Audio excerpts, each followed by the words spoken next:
Hey everyone, we're starting this video with another part of this story that you all keep asking for in the comments. But of course, don't forget to leave your like on this video, subscribe to the channel, and consider becoming a member of our community to get access to exclusive videos every week. Alright, that's it. Now, let's get to the story. Imagine that you're in a world of fantasy and cultivation. You grow and develop rapidly, eventually becoming the elder of a sect. After some time, you gain disciples and a kind, gentle maid. But during one of your missions, you are attacked and end up in a fatal condition, just waiting for your own death. Our protagonist in his final moments realizes a sad truth. His disciples are turning their backs on him and showing their true colors in this critical moment. Some of them are already thinking of finding a new master and even insult him, calling him a crippled piece of trash. Another one says he's been waiting for this moment for a long time and will now accept the second elder as his new master, mainly because of the female disciples. The maid, upon hearing this, becomes furious. She yells at them, saying that if it weren't for Elder Xiao, none of the five would have gotten to where they are today. She points a finger at them and calls them nothing but a bunch of animals. The disciples get angry immediately. The third disciple slaps her and tells her to show some respect, saying that she's just a mere servant. Another disciple mocks her, calling her a pitiful fool, and says, "If you want to stay with him so badly, then stay. Either way, I've already taken everything I wanted from that useless master." After taking everything they could, they leave. The maid, the only one who stayed with Xiao until the end, cries in sorrow over the situation. She tells him not to worry because all the bloodsuckers are gone and she'll stay to take care of him. For me, she's already the best character by far, kind, loyal, and with a future that truly matters. My friend, Elder Xiao, in his final moments, asks her if she hates him, because after bringing her to the mountain, he never asked if she wanted to be his disciple or if she wanted help with cultivation. Our favorite character, who reminds me a lot of Yangun from Martial Peak, replied, "I know my roots and bones aren't good for cultivation. Ever since the elder saved me from a slave trader, I've been deeply grateful. I only hate the injustice of the heavens and treacherous villains, for good people never seem to die good deaths." The elder laments not having accepted her as his apprentice. Unfortunately, he's a man on the brink of death. The maid quickly kneels and pleads, "If the elder doesn't hate me, then please accept me as your disciple. In the future, I swear I will avenge you. I'll kill all those traitors, and I won't stand up until you accept me." He's caught off guard, smiles at her innocence, and says, "I may be sick, but I'm not stupid. If I accepted you, I'd only be speeding up your death." He then hands her a small vial. "This is the last essence condensation pill. It may not be much, but it's the only thing I can give you."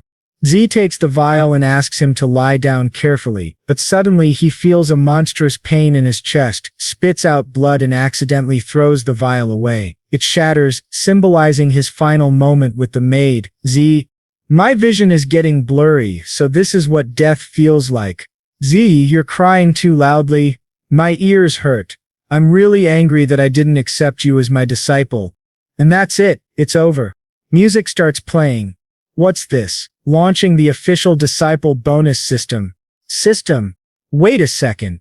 Is this a golden infinite pill? Just one of these is equivalent to about 10,000 essence gathering pills. When consumed, it can make someone advance and also heal any injury. I've been in this world for 20 years and only now do I receive the protagonist cheat. Let's go for a little flashback. 20 years ago, I came to this world due to a car accident. Couldn't be more cliché. I thought I was the main character of a powerful and prestigious family. I even reached the foundation establishment stage before I turned 10, but after joining the Hongming sect, my cultivation stagnated, and I became the laughingstock of the sect. But now I have a second chance. What exactly is the disciple reward? The system explains that the host will receive rewards in return for everything he gives to his disciples as their master. This includes teaching them skills and knowledge. It also counts if the disciple advances or gains enlightenment. In such cases, the host will receive a certain amount of cultivation energy in return. To simplify, if Elder Xiao spends the equivalent of 100 days of cultivation training on the pink-haired girl, he'll receive 200 days of cultivation back. Pretty overpowered, right? and if the disciple comprehends a technique that he taught, he'll receive a reward in return, meaning he'll comprehend an even more advanced technique than the one he passed on. After years of humiliation, betrayal, and near death, this cheat is well deserved.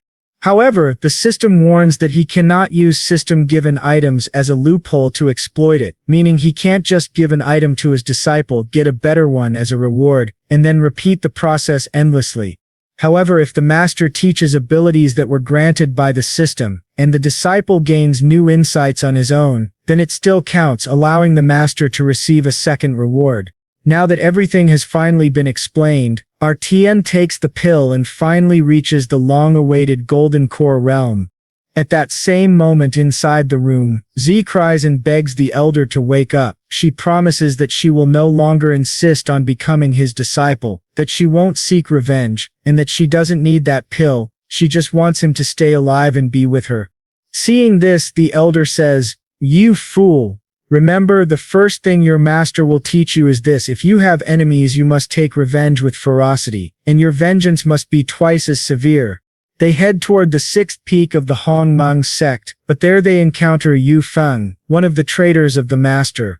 He kneels and pleads, "Elder Wang, please accept me as your disciple. Here are all the secret martial arts techniques of Elder Xiao from the 7th peak, given as a token of my sincerity." He hands over the secret techniques of his former master, and the old elder smirks, saying mockingly, "So Xiao really did raise an excellent disciple. The one who was once the star of the Hongmeng sect, who considered himself unmatched, has ended up like this today. If you truly wish to become my disciple, you may," the old man continues. "This is the ruler of repentance from the discipline hall. A tool capable of dissecting a person's spiritual roots. If you can extract Yiao's spiritual roots, I will immediately accept you as my personal disciple. But be careful to hold it properly. Once this ruler touches blood, it won't release easily without the proper method." The traitorous disciple replies, "Elder Wang, don't worry. Feng won't let you down." But just as he finishes speaking, a surge of power is launched toward him, sending him flying backward. His blood splatters onto the ruler of repentance, activating it. He's done for. The pain is unbearable, so much that he begins to cry and scream, shouting that he can't die here, that his path to immortality has only just begun. The elder looks around in shock and asks who's there. But when he realizes it, it's Xiao Shreen, standing majestically in the air above his head. Our Tien, no longer Xiao but Tien, says to the elder, "If you want my spiritual roots so badly, why don't you come take them yourself?" The old man looks at Tien, clearly unsettled, and says that he was merely joking with his disciple, that his words might have been a bit harsh. Elder Wang thinks to himself, didn't he just say that this worm was on the brink of death? Then why does he now have such a strong aura, as if he's surpassed the Golden Core realm? Tien looks at him and says coldly, "Ah, so that's how it is. However, I wasn't joking with you, elder." He then unleashes an attack, summoning countless flying swords. The old man stares in disbelief. That's the Kanglang sword art, he thinks. He remembers when he and Zhan joined the sect together. Back then he gained the favor of the sect master for creating the Kanglang sword art and received most of the cultivation resources. Fortunately, when he advanced to the Golden Core realm first, Zhan became completely useless. Immediately, the old man activates his defensive technique and shouts, "Don't be reckless. I've already reached the 2nd level of the Golden Core realm. If you fight me now, you'll have no advantage." But our protagonist, who only needs one hand to defeat him, replies, "Elder, so this is all the 2nd level of the Golden Core realm amounts to." After several exchanges, Tian's strike hits the elder's hand, making him scream, "Tian, if you dare to kill me, the sect won't let you go." Our protagonist smirks and says, "I'd like to see what the sect will do to me if I insist on killing you." He then unleashes a deadly strike. The old man panics. "Damn it, I have no choice but to use this." He quickly pulls out a shield artifact and activates it for defense. He thinks to himself, this high-grade mysterious class artifact can only be used 3 times, and this was my last charge. I was saving it for when I reached the nascent soul stage, to resist the heavenly tribulation. Toon mocks him, saying, Wow, Elder Wang, you really do have some tricks up your sleeve. You've been collecting treasures for years, haven't you? Let's see what good they'll do you now. He then activates an even stronger ability, manifesting a giant sword that descends to cleave the shield in half. The old man yells, "Are you really going to keep this up?" Tian replies coldly, "Why wouldn't I?" The shield shatters and the sword slams into Elder Wang, causing a massive explosion that leaves a huge crater in the ground. At the center of it lies the badly injured Elder Wang. Terrified by Tian's immense power, the old man pleads, "Don't come any closer." Our protagonist calmly says, "That shield was at least a top-tier, high-grade, mysterious class artifact. In this world, artifacts are divided into 5 ranks: mortal, mysterious, earth, celestial, and immortal. And within each rank there are 4 grades: low, medium, high, and supreme. A high-grade mysterious class artifact, even within a sect, would normally be considered a sect defending treasure. I never expected you to have such a treasure hidden away, but regardless, this ends here." And with that he prepares to strike once more. Just as Tian was about to finish off Elder Wang, a defensive barrier suddenly appeared. He looked up and saw the sect leader of the Zangri sect flying overhead, riding on what looked like a duck or maybe a goose. He wasn't sure. The sect leader spoke, "Please, stop this at once. Battles between sect members violate our laws and may lead to expulsion." Reluctantly, Xiao deactivated his ability, even though he clearly didn't want to. The old man immediately began begging for help, shouting that Xiao was slaughtering his poor disciples. In an instant the sect leader slapped him across the face and ordered him to be quiet. "Elder Wang, would you like to enter the heart pool of inquiry in the discipline hall, so that we may determine who should truly be expelled from the sect?" he asked sternly. The battered elder quickly replied that such a thing wasn't necessary. The sect leader then turned to Xiao and congratulated him. "Elder Xiao, congratulations on breaking through the golden core barrier after so many hardships." The protagonist thanked him and said, "If I hadn't advanced to the golden core realm, I would have become the target of a certain traitor, and my spiritual roots would have been ripped out." The old man quickly tried to cover himself, saying, "This is all just a misunderstanding. However, since this matter happened under my watch, I am willing to accept the sect's punishment and hope that Brother Shio won't hold it against me." The sect leader replied, In consideration of the sect's harmony, I'll spare your life for now. But things are different for your disciple. To betray one's master and repay kindness with hatred, his cultivation must be crippled, and he shall be expelled from the sect." We then see the traitorous disciple completely wrecked, with the ruler of repentance impaled in his abdomen as he desperately crawls across the ground trying to escape. The traitor begs the sect leader for mercy, but the leader says, "I'll leave this matter for Elder Xiao to handle." At that moment Z appears and says, "There's no need for the master to act." Feng, still arrogant despite his state, sneers, "You're just a useless servant, and you still dare to act against me." He launches an attack at her, but she instantly forms an illusory sword and blocks it with ease. Feng is stunned. Weren't you the useless one who couldn't even comprehend the Kangling sword art?" Elder Xiao steps forward and says coldly, "Useless, you say?" He recalls something from 3 days earlier.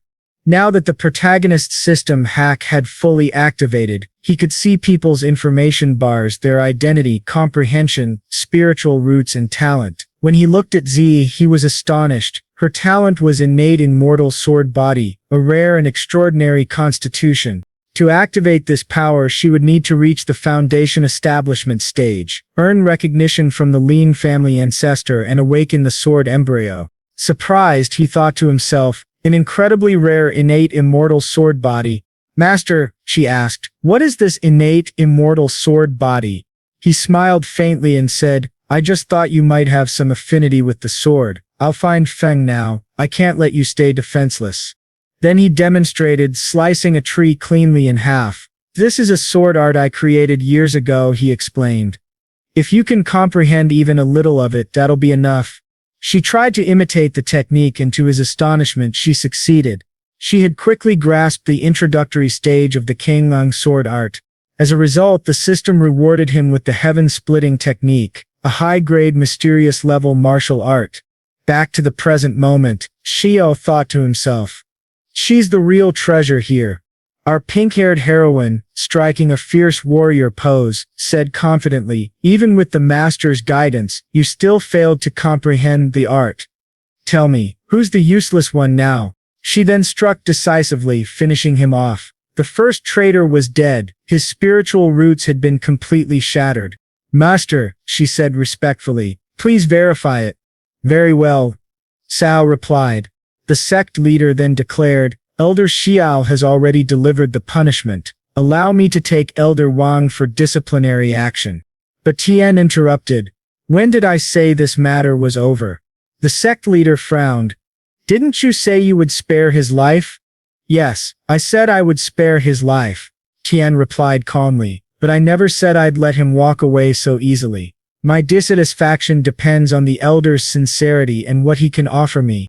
The old man, trying to appear righteous, stammered, Water, right. All of my fortune is in this Qiankun pouch. I hope it's enough for Elder Xiao.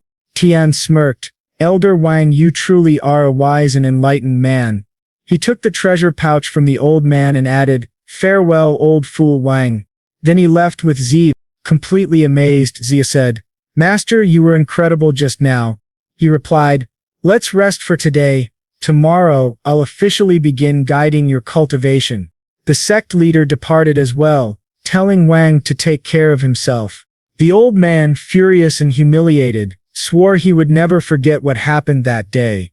The next day, Xiao examined the treasures he had taken from the old man. His savings were quite substantial, he said to himself. Plenty of good elixirs for the Golden Core realm. The quality's average, but they'll do. This medium-grade primordial technique will be perfect for solidifying my foundation. In this, yes, this must be the most valuable item among all his junk. A mid-tier earth-grade sword, the 5 elements seal. Though I don't need it, perhaps I'll give it to Z. He smirked. When it comes to treasures, the system's rewards are far superior anyway. The rest are just spirit stones, he noted. A small pouch with over 100 high-grade spirit stones. That old man must have been hoarding them for a while. Now that I'm rich, maybe I should build a small village someday. Suddenly, C knocked on the door. Master, you asked me to come for training in 2 hours, she said softly. He smiled. Come in and sit down. At that moment, he explains that the cultivation realms for practitioners are as follows. Postnatal innate foundation establishment, golden core, nascent soul, separation, integration, Mahayana, and transcendence realms. Each realm is divided into 10 smaller sub-realms. The postnatal realm strengthens one's blood energy, tempering the muscles, bones, and skin, enhancing both physical strength and quality. The innate realm refines blood and ki to form internal energy, increasing martial power and physical defense. Reaching all the way to the transcendence realm allows one to ignite the spark of immortality, though that is a level only a few throughout history have ever achieved. All right, he says, let's begin with the primordial technique. Focus on understanding it with complete dedication. Start by circulating your qi through your body several times to gain a basic comprehension. While she trains, he glances at her status window and notices something concerning her spiritual root value is only 15. He asks the system, what's the normal amount for an average person? The system responds, between 50 and 60. He sighs, looks like I'll have to use my own ki to refine her essence and marrow. He begins transferring his ki into her. After some time, she has gathered enough energy and breaks through to postnatal realm stage 10. She stares in disbelief. Master, how did you transfer your qi directly like that? I've heard that giving qi directly comes at a heavy cost. It might not destroy your cultivation completely, but it can make you regress several realms or even injure your body. He smiles calmly. Don't worry, I'm fine. At that moment, our wise protagonist receives a system notification, 500 days of cultivation as a reward. He tells her, you can keep that energy. I had nothing good to give you before, so consider this a gift from your master for becoming my disciple. She's overjoyed and asks, all of this is for me. Then she bows deeply. Thank you, master, for saving my life and teaching me. If you ever need anything in the future, just tell me. I'll do anything. He replies, "Go and carefully comprehend what I've taught you today. Once you've fully absorbed it, I'll give you more of my key for your cultivation." She asks worriedly, "Will there really be a next time?" He reassures her, "Of course, if you don't believe me, just wait until I enter seclusion for 3 days. I guarantee I'll reach the 5th stage of the Golden Core realm by then." She nods firmly. "Then I'll guard you while you cultivate. I won't let anyone come near." He chuckles. All right, don't be so tense. Go practice." "Yes, master, then I won't disturb you anymore." During this time, because he had given away the treasures from the pouch earlier, he receives new rewards from the system. A 4th grade Ruan pill, the celestial rank supreme sword technique, art of the 1,000-mile blade, the gentle wandering sword, and earth rank supreme weapon. Now that he's alone, he decides to examine the system rewards more closely. "I've heard of this 4th grade Ruan pill before," he mutters. "It can only be refined by a cultivator at the nascent soul level. The required materials are some of the rarest in existence. Even if I turned the entire sect upside down, I wouldn't find 5 of them. But the reward that excites me the most," he grins, "is this high-tier sword technique, the 1,000-mile sword art. It's practically the pinnacle of swordsmanship. Combined with the gentle wandering sword of earth rank, it's unbeatable." He tests the technique by striking a massive boulder and it's completely obliterated. "Not bad," he says proudly. "The 1,000-mile sword art emphasizes the way the sword is manipulated. If I can gather more swords, especially powerful ones, challenging higher realms will be child's play. This time I should be able to reach at least the 5th stage of the Golden Core realm." Meanwhile, in the Hongmeng sect marketplace, we see 2 of the traders, one of them being that perverted disciple, eavesdropping on 2 young women talking. "Did you hear?" one of them says. "Elder Xiao from the 7th peak has advanced to the Golden Core realm. It's said he even had a conflict with the elder of the 6th peak, and completely humiliated him in battle." I also heard, the other adds, that Elder Xiao was willing to sacrifice his own spiritual roots to help his disciple cultivate. "Elder Xiao is amazing. I envy anyone who has such an incredible master." They both swoon, clearly smitten with the elder. One of the traders overhears them and mutters bitterly, "Ch! Yachal helped his disciple cultivate and passed on his techniques to her. Who are they talking about her?" One of the women turns to him and asks, "Young Master Feng and young Master Li, you 2 came from the 7th peak, didn't you? Why did you leave?" The trader answers smoothly, "Don't believe those rumors. That old dog mistreated his disciples. We left because we couldn't stand his cruelty any longer." The ugly one beside him blushes awkwardly, and one of the women asks, "Is that true?" Meanwhile, another traitorous disciple overhears everything and thinks to himself, "So Xiao has broken through to the Golden Core realm, defeated Elder Wang, and even taken in a new disciple. Is that really true? I need to see this with my own eyes," he decides, summoning his flying sword and soaring away. Soon after, someone arrives at the gates of the 7th peak and bows respectfully. "Elder Xiao," he greets. "I am here on behalf of the sect leader. My name is Yan." Elder Yan, the personal disciple of the sect leader, arrived with an air of arrogance.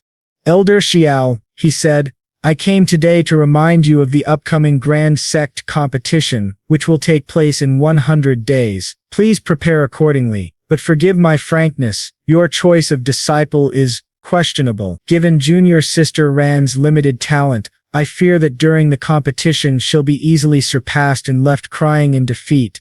Z grew furious at his words and shouted, "How dare you speak like that?" Elder Xiao smiled calmly. "Yan, your vision seems rather limited." The young man frowned, not understanding what the elder meant.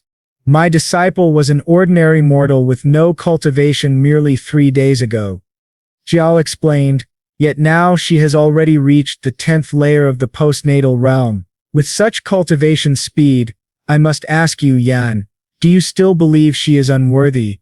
Yan was utterly shocked. 3 days, 10th stage of the postnatal realm. You must be joking. With a proud grin, Elder Xiao said, "You don't believe me, then show him my disciple. Show him who's in charge." Ziv released her energy, revealing the aura of the 10th stage postnatal realm. Yan's eyes widened in disbelief. This really is the 10th stage of the postnatal realm. But how is that possible? From the shadows, the blonde traitor Liararan watched with shock. Elder Shao continued calmly. All of this is possible, Yan. Sia stuck her tongue out at the arrogant man in defiance. Liararan, still hiding, clenched his fists and thought, that useless girl reached the 10th stage already. With her talent, even cultivating for a lifetime, she could never have reached that stage alone. It seems he really did use his own chi to help her. I didn't expect that old man to change so much, but I've heard transferring one's chi is extremely harmful to cultivation. Perhaps this is a good opportunity to exploit his weakness and gain some benefits from that old fool. Clearly, the schemer was already planning something malicious, and we all know he's doomed for it. In the next scene, we see his plan unfold as he approaches the Elder of the Third Peak, seeking to use him for his plot. Elder Mengyu listens carefully. So you're saying that Elder Jael seized all of Elder Wang's possessions and even passed a supreme technique to his disciple. And you believe he's now weak enough to be taken advantage of for profit? Yes, Liararan replied with a sly smile. Elder Mingyu smirked. Elder Mingyu are wise and a skilled martial artist. It's only right that you receive the majority of cultivation resources within the sect. The old man nodded. In that case, go handle it. If you succeed, I'll accept you as my direct disciple. Meanwhile, in the training chamber, Elder Xiao continued to help Zid. Today, he said, I'll help you break through to a higher realm and cleanse your meridians. If everything goes well, your future cultivation will become much easier. Z was still furious about what the sect leader's disciple Yan had said earlier. With blood boiling in her eyes, she thought, damn you, Yan. How dare you underestimate me? Elder Xiao looked at her determination and thought, although that child was spoiled by the sect leader, seeing such fire in Zia's eyes isn't bad. This is the perfect moment for her to break through and cleanse her meridians. Using the resources he had taken from Elder Wang, he began to assist her. The technique he used caused great pain, but Zi endured it bravely. Soon after, she felt her body grow lighter and purer. At that moment, the system notified him. The host has transferred 200 days of cultivation to the disciple. Spiritual aptitude increased by 70 points. Reward 400 days of cultivation in the aquatonal sword technique. Earth rank low grade. With this, Elder Xiao himself advanced to the 7th level of the Golden Core stage. When the process ended, Zi asked curiously, Master, was that technique meant to purify my meridians and marrow? Now that I've reached the celestial realm, would I be able to defeat Yan? Elder Xiao chuckled. Be brave, find Yan and beat him down. After you defeat him, I'll take you to participate in the World Genius Tournament. Zod's eyes sparkled. Really, Master? You'll take me there? She was ecstatic. Her growth was astonishing. Just wait, the narrator mused, the best is yet to come. Suddenly someone knocked on the door and shouted from outside. Is Elder Xiao here? Your disciple was gravely injured while gathering medicinal herbs for your treatment. His condition is critical. Zod frowned in confusion. Disciple, does Master have another disciple besides me? When they opened the door, they saw the blonde traitor Liararan kneeling on the ground with fake wounds all over his body. He said weakly, Master, your disciple was too weak. I only managed to retrieve a single blood dragon life-saving herb. Please, take it quickly. Z shouted angrily. This traitor who betrayed us to the third peak dares show his face again. Have you no shame? Feigning pain, Liararan said, it's all a misunderstanding. The only reason I joined the third peak was to ask for their help in obtaining this herb to save your life, Master. The disciples behind Elder Meng added, Brother Li nearly lost his life for that herb. How can you treat him so coldly? Even if you lack gratitude, must you respond with hatred? Elder Meng stepped forward. My disciple knelt before me for 3 days, begging for my aid. Even I was moved by his sincerity. Zid clenched her fists. They're spouting nonsense. He clearly betrayed the sect and now he's twisting the truth. Elder Shale gently stopped her. Enough. Let me handle this. After observing everything carefully, he asked calmly, Since you swore loyalty to the third peak, why have you returned now? Do you truly wish to come back under my tutelage? The traitor knelt low and said, I Lira Run acknowledge the weight of my sins and betraying the sect. I am unworthy of calling you my master, the blonde disciple said, bowing low. Master, please accept this blood dragon herb. Two bystanders whispered among themselves, the elder seems perfectly fine. He doesn't look poisoned at all. Looks like that poor Lin kid's talent was ruined for nothing. Without a fourth-grade pill his cultivation is finished. They spoke arrogantly, then added, Elder, I hope you have a fourth-grade pill prepared. Junior brother Lin was harmed because of you. The blonde one quickly feigned humility. No, that's not true. But our clever protagonist, realizing that this was all a setup, smiled and said, Who said I don't need this herb? In fact, I'm quite weak and in desperate need of it to recover my health. Isn't that right, Xenu? He suddenly leaned toward her, pretending to stumble from weakness. She caught him quickly and played along. Yes, master, you've been very weak lately. The three visitors froze, realizing that he was acting as well.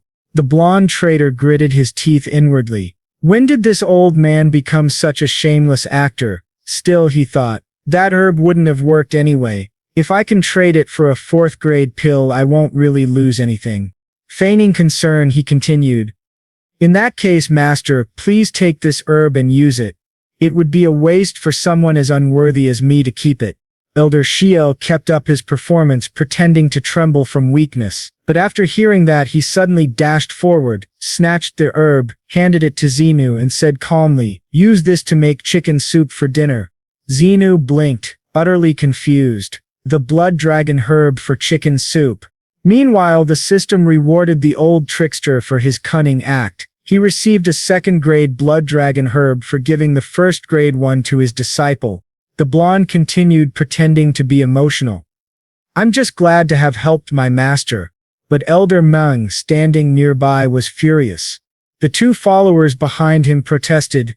Elder Meng, he used his cultivation bravely to save his master.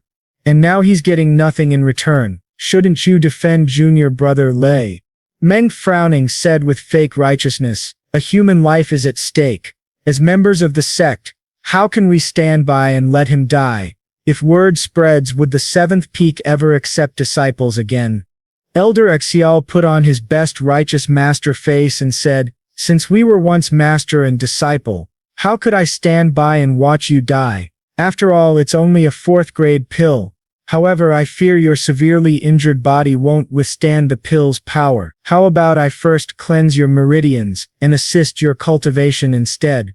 Elder Meng tried to act friendly. Elder Shiel truly has great appreciation for talented disciples. But inwardly he thought, so it's true, he intends to pass on his abilities. If he's transferring his cultivation, there must be a way to minimize the loss of spiritual power. I must observe carefully. However, he didn't expect that Elder Shiel would use a silencing technique on the blonde disciple, preventing him from saying a word. You were willing to risk your life to obtain medicine from me, Wajiel said coldly, yet you ask for so little in return. I can't let that happen. Then, with a sinister smile, he used a torture technique disguised as a healing method. The blonde disciple screamed in agony instantly. One of the confused bystanders asked, why is his cultivation technique so brutal? Elder Meng replied quickly, don't panic. The technique simply reflects the hardships Elder Shiel endured to reach his current level. But the blonde traitor knew better.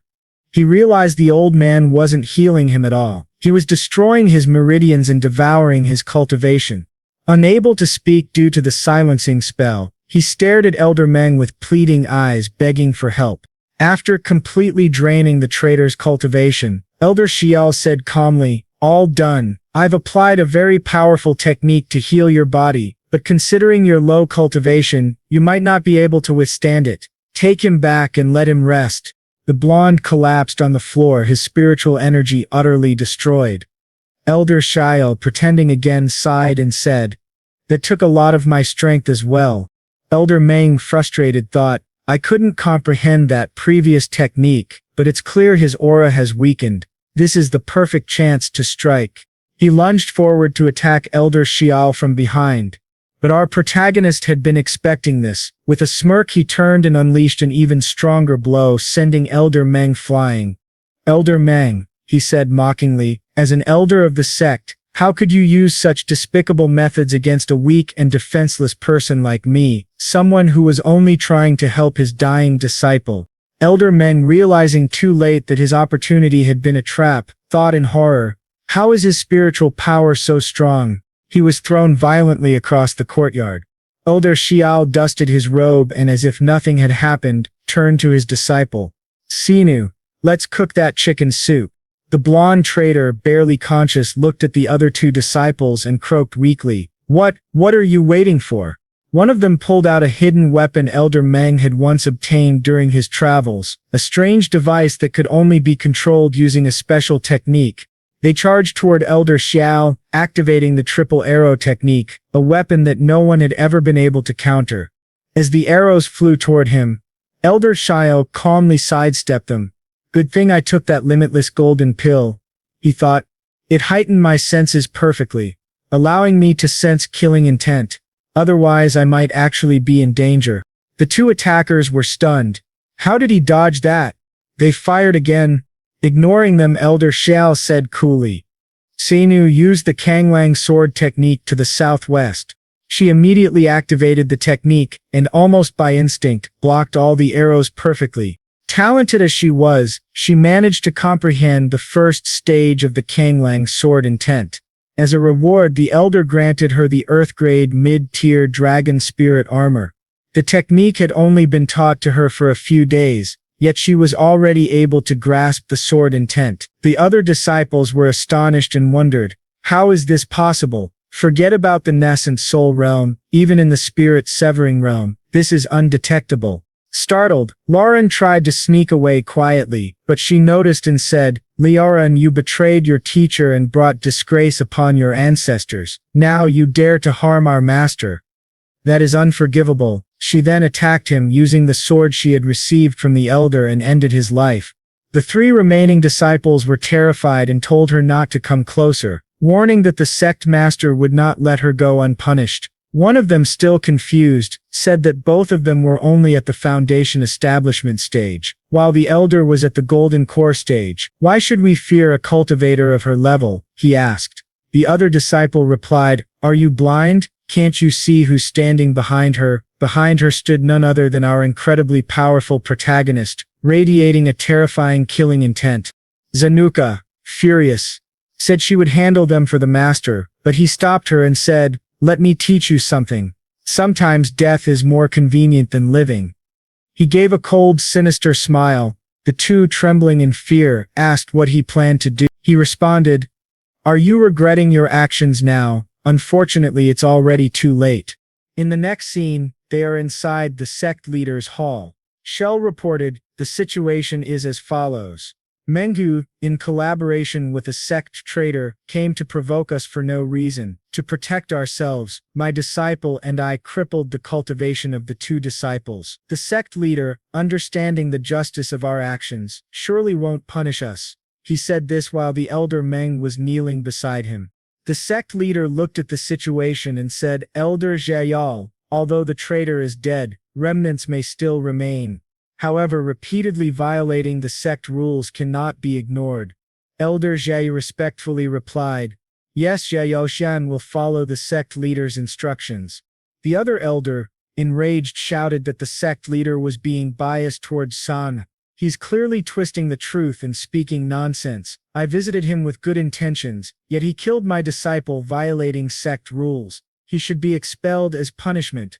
Shao looked at him and asked, "Did you really just visit him? Didn't you already take Li Haoran as your disciple? You should be responsible for his life and death. What purpose did you have in bringing him to the seventh peak? And what kind of visit requires such preparations? Do you take the sect leader for a fool? You cannot deceive him so easily." Seeing that the elder's lies were exposed, he panicked and said, "I didn't. Don't make false accusations." The sect leader slammed his chair and said, "Enough. It's rare to see Elder Meng act with such passion for defending the sect's rules. In my judgment, since Elder Meng failed to restrain himself and provoked others, He shall set an example by voluntarily sealing his cultivation according to sect law. The old man kneeled and begged for mercy, but the sect leader released his aura and declared, "This matter ends here. Due to Elder Meng's impatience, he will be punished with 3 months of physical penance and 1 month of reflection facing the cliff. No further discussion." Seryun smiled faintly and said, "The sect leader is wise." The guards then took Elder Meng away. Furious, the old man thought, "If I don't avenge this humiliation, I am no longer worthy of being called Meng." In the next scene we see Inu training in her chamber trying to perfect her understanding of the technique. Suddenly, Soren opened the door and asked how her comprehension was progressing. Zanuka, worried about her master, asked if the sect leader had made things difficult for him during the meeting. "I acted impulsively in dealing with the traitor," she said. "If the sect leader wishes to punish someone, I am willing to take responsibility." Shia looked at her and said, "Nonsense, Nu. How could I possibly blame you for that? Don't worry, I will protect you. No one can harm you. Remember this from now on, whether it's a mere traitor, a god, a Buddha, an emperor, or even a prime minister. If anyone dares to offend you, I will strike back. Even if the heavens collapse, I will still protect you." She looked at him, deeply moved and embarrassed. Tears welled up in her eyes as she knelt before him. Surprised, he quickly told her to stand and said, "Just speak if there's something you wish to say." She replied, "I feel there are things that shouldn't be hidden from my master." Then she confessed, "My true name is Lin Zid. I am the daughter of the Lin family, the governors of the Southwest." He asked, "The Lin family of the Southwest? The ones known for their martial arts prowess?" He recalled that more than 10 years ago that family was completely annihilated in a single night. She explained, 10 years ago the Lin family discovered a massive spiritual stone vein within our territory. The abundance of spiritual resources was enough to establish a power on par with the Hong sect. My father, the family head at the time, immediately ordered that this matter remain secret. Fearing that it would bring disaster, my father kept the discovery secret. However, my uncle, driven by selfish motives, sold this information to the Liu sect, as he was dissatisfied with how my father distributed the mineral resources. To seize the spiritual mine, the Liu sect massacred more than 100 members of my family. I survived only by a stroke of luck, protected by my father's final efforts. After I escaped, I was captured by bandits. They stole all my money and sold me to a slave merchant. Fortunately, I met my master, otherwise I don't know where I would be today. What a vile uncle, huh? The previous scene ends with Xenu telling Elder Xiao about her tragic past. The elder bursts into tears and says, "I never imagined that my disciple's life was so miserable. Why didn't you tell me earlier, Anu? No wonder you hate traitors so much. Your actions are justified." Man, this guy is such a hypocrite. He grabs her by the arm and tells her to come down the mountain with him. She asks, "Where are we going, master?" But he immediately says, "Since you begged me to take you as my disciple, we must show gratitude by avenging those who have wronged you. I will personally take revenge with my own hands. Don't worry." She looks at her master with complete trust and starts crying again. She hugs him like a child and says, "I only wish for you to live in peace. I would be willing to kneel by your side for the rest of my life if it means staying with you, master." He gently pats her head and tells her to stop crying. "There's no need to be so gloomy," he says. "You will rise to the top with me. Your future is limitless. Now let's go." And she, wiping her tears, replies, "Okay, let's go." Later in the forest near the city of Liwum, 2 disciples of the sect are being attacked by a group of men. One of them, Biao, says, "I should have known it was you. You'd let others die just to save your own skin. Only someone like you would do such a thing." Behind him stands another disciple, Ali King, who points his sword at an old man. The old man reveals himself as Zingi, from the ghost sect of the Sun and Moon, and says, "Ah, so you're a disciple of the Blue Fairy. You've killed several of my subordinates using the green dual sword technique. Your master truly lives up to her reputation. However, this ends here. I'll kill you both." He lunges forward with full force, but suddenly, a phantom sword flies toward him. Shocked, he asks, "Who did that?" The other disciples also look around in confusion, not understanding where the sword came from. Then Xiao and Xinu arrive. Xiao says, I told you that you were too impatient, but the old man looks at Xinu and says with a lecherous grin, Ah, a little beauty, you've disturbed me, how will you compensate me for that? He begins licking his sword disgustingly. Xenu, disgusted, replies, Your words are obscene, old man. She charges at him with her sword, but he quickly parries and knocks her weapon away. The old man laughs. Little beauty, didn't your master ever teach you not to act recklessly? The two disciples warn her to be careful, saying she'll die if she keeps this up. But Xenu calmly forms a sword from her fingers and says, My master taught me how to deal with scum like you. Instantly, multiple spiritual swords pierce the old man and he collapses to the ground. She picks up his storage pouch, hands it to her master and says, This is his King Kuru pouch. I already checked it, just a few spirit stones and some pills, nothing valuable. Xia tells her to keep it. The two rescued disciples approach them and say, Thank you so much for helping us. We are disciples of Elder Zuan from the Hongmeng sect. May we know your names? The elder replies, Ah, so you're disciples of Senior Remens, aren't you? I'm Sorn from the Seventh Peak, and this is my disciple Xinu. The two disciples who weren't very familiar with Elder Sorn bow respectfully. Sorn waves his hand and says, No need for such formality. I'm just curious, what are you doing in such a remote place? And how did you end up fighting members of the Ghost Sect? Balu explains, the Ghost Sect has always held a grudge against the Hongmen sect. Some of them even kill our members just for pleasure. This time they attacked us because of this herb, the 1,000-year heartless grass, a low-grade spiritual herb. He continues, although it's just a foundation establishment pill material, it's worth a lot of money. We found it with great effort at an auction house, but since the information was leaked, Sengi's group came after us. If you hadn't arrived in time, Elder, we would have been robbed and killed by the Ghost Sect. Please, take this herb as a token of gratitude for saving our lives. Shayol replies, Since you managed to acquire this millennial herb, you were probably planning to refine foundation establishment pills, weren't you? Are you sure you want to give it to me? Bilu nods. Our master taught us to be grateful and to repay those who save us. Elder, you deserve this. Shayol smiles and says, Since you are disciples of Senior Remens, then after refining the pills I'll give a few back to you. The two thank him deeply. But then Xiao looks behind them with suspicion and says, It's too early to be offering me gifts. Let me teach you something in the future. When you kill someone, make sure to eliminate the root of the problem.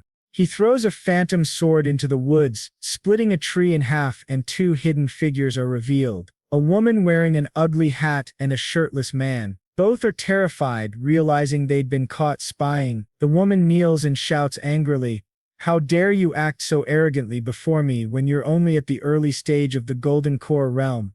The shirtless man glares at Xiao and yells, And you still dare to kill my disciple even though you're so weak, the shirtless man mocked. Lucky for us we were nearby, even in death. You wouldn't escape us. The man's name was Baianzi, from the Ghost Sect, and the woman beside him was King Yangi. She was at the 4th level of the Golden Core realm, while he was at the 3rd. Xian looked at the two and said, I've heard of the twin elders of the Ghost Sect, known as the Yin-Yang deities. Your regenerative abilities are impressive, and you're known for capturing your targets in no time. Before descending the mountain, Xiao had used a technique to conceal his aura, and he was certain these two weren't very bright. Baianzi swung his chain and snarled, You know our reputation and still dare to face us without fear. I want to see how you defend yourself. He unleashed his technique, sending countless blood-red chains toward Jiao. This chain, he boasted, is forged with the blood of thousands. Even a nascent soul cultivator wouldn't withstand it. Let's see how this little brat deals with it. The protagonist took a few steps back and thought, such arrogant words. As long as I don't touch those chains, I'll be fine.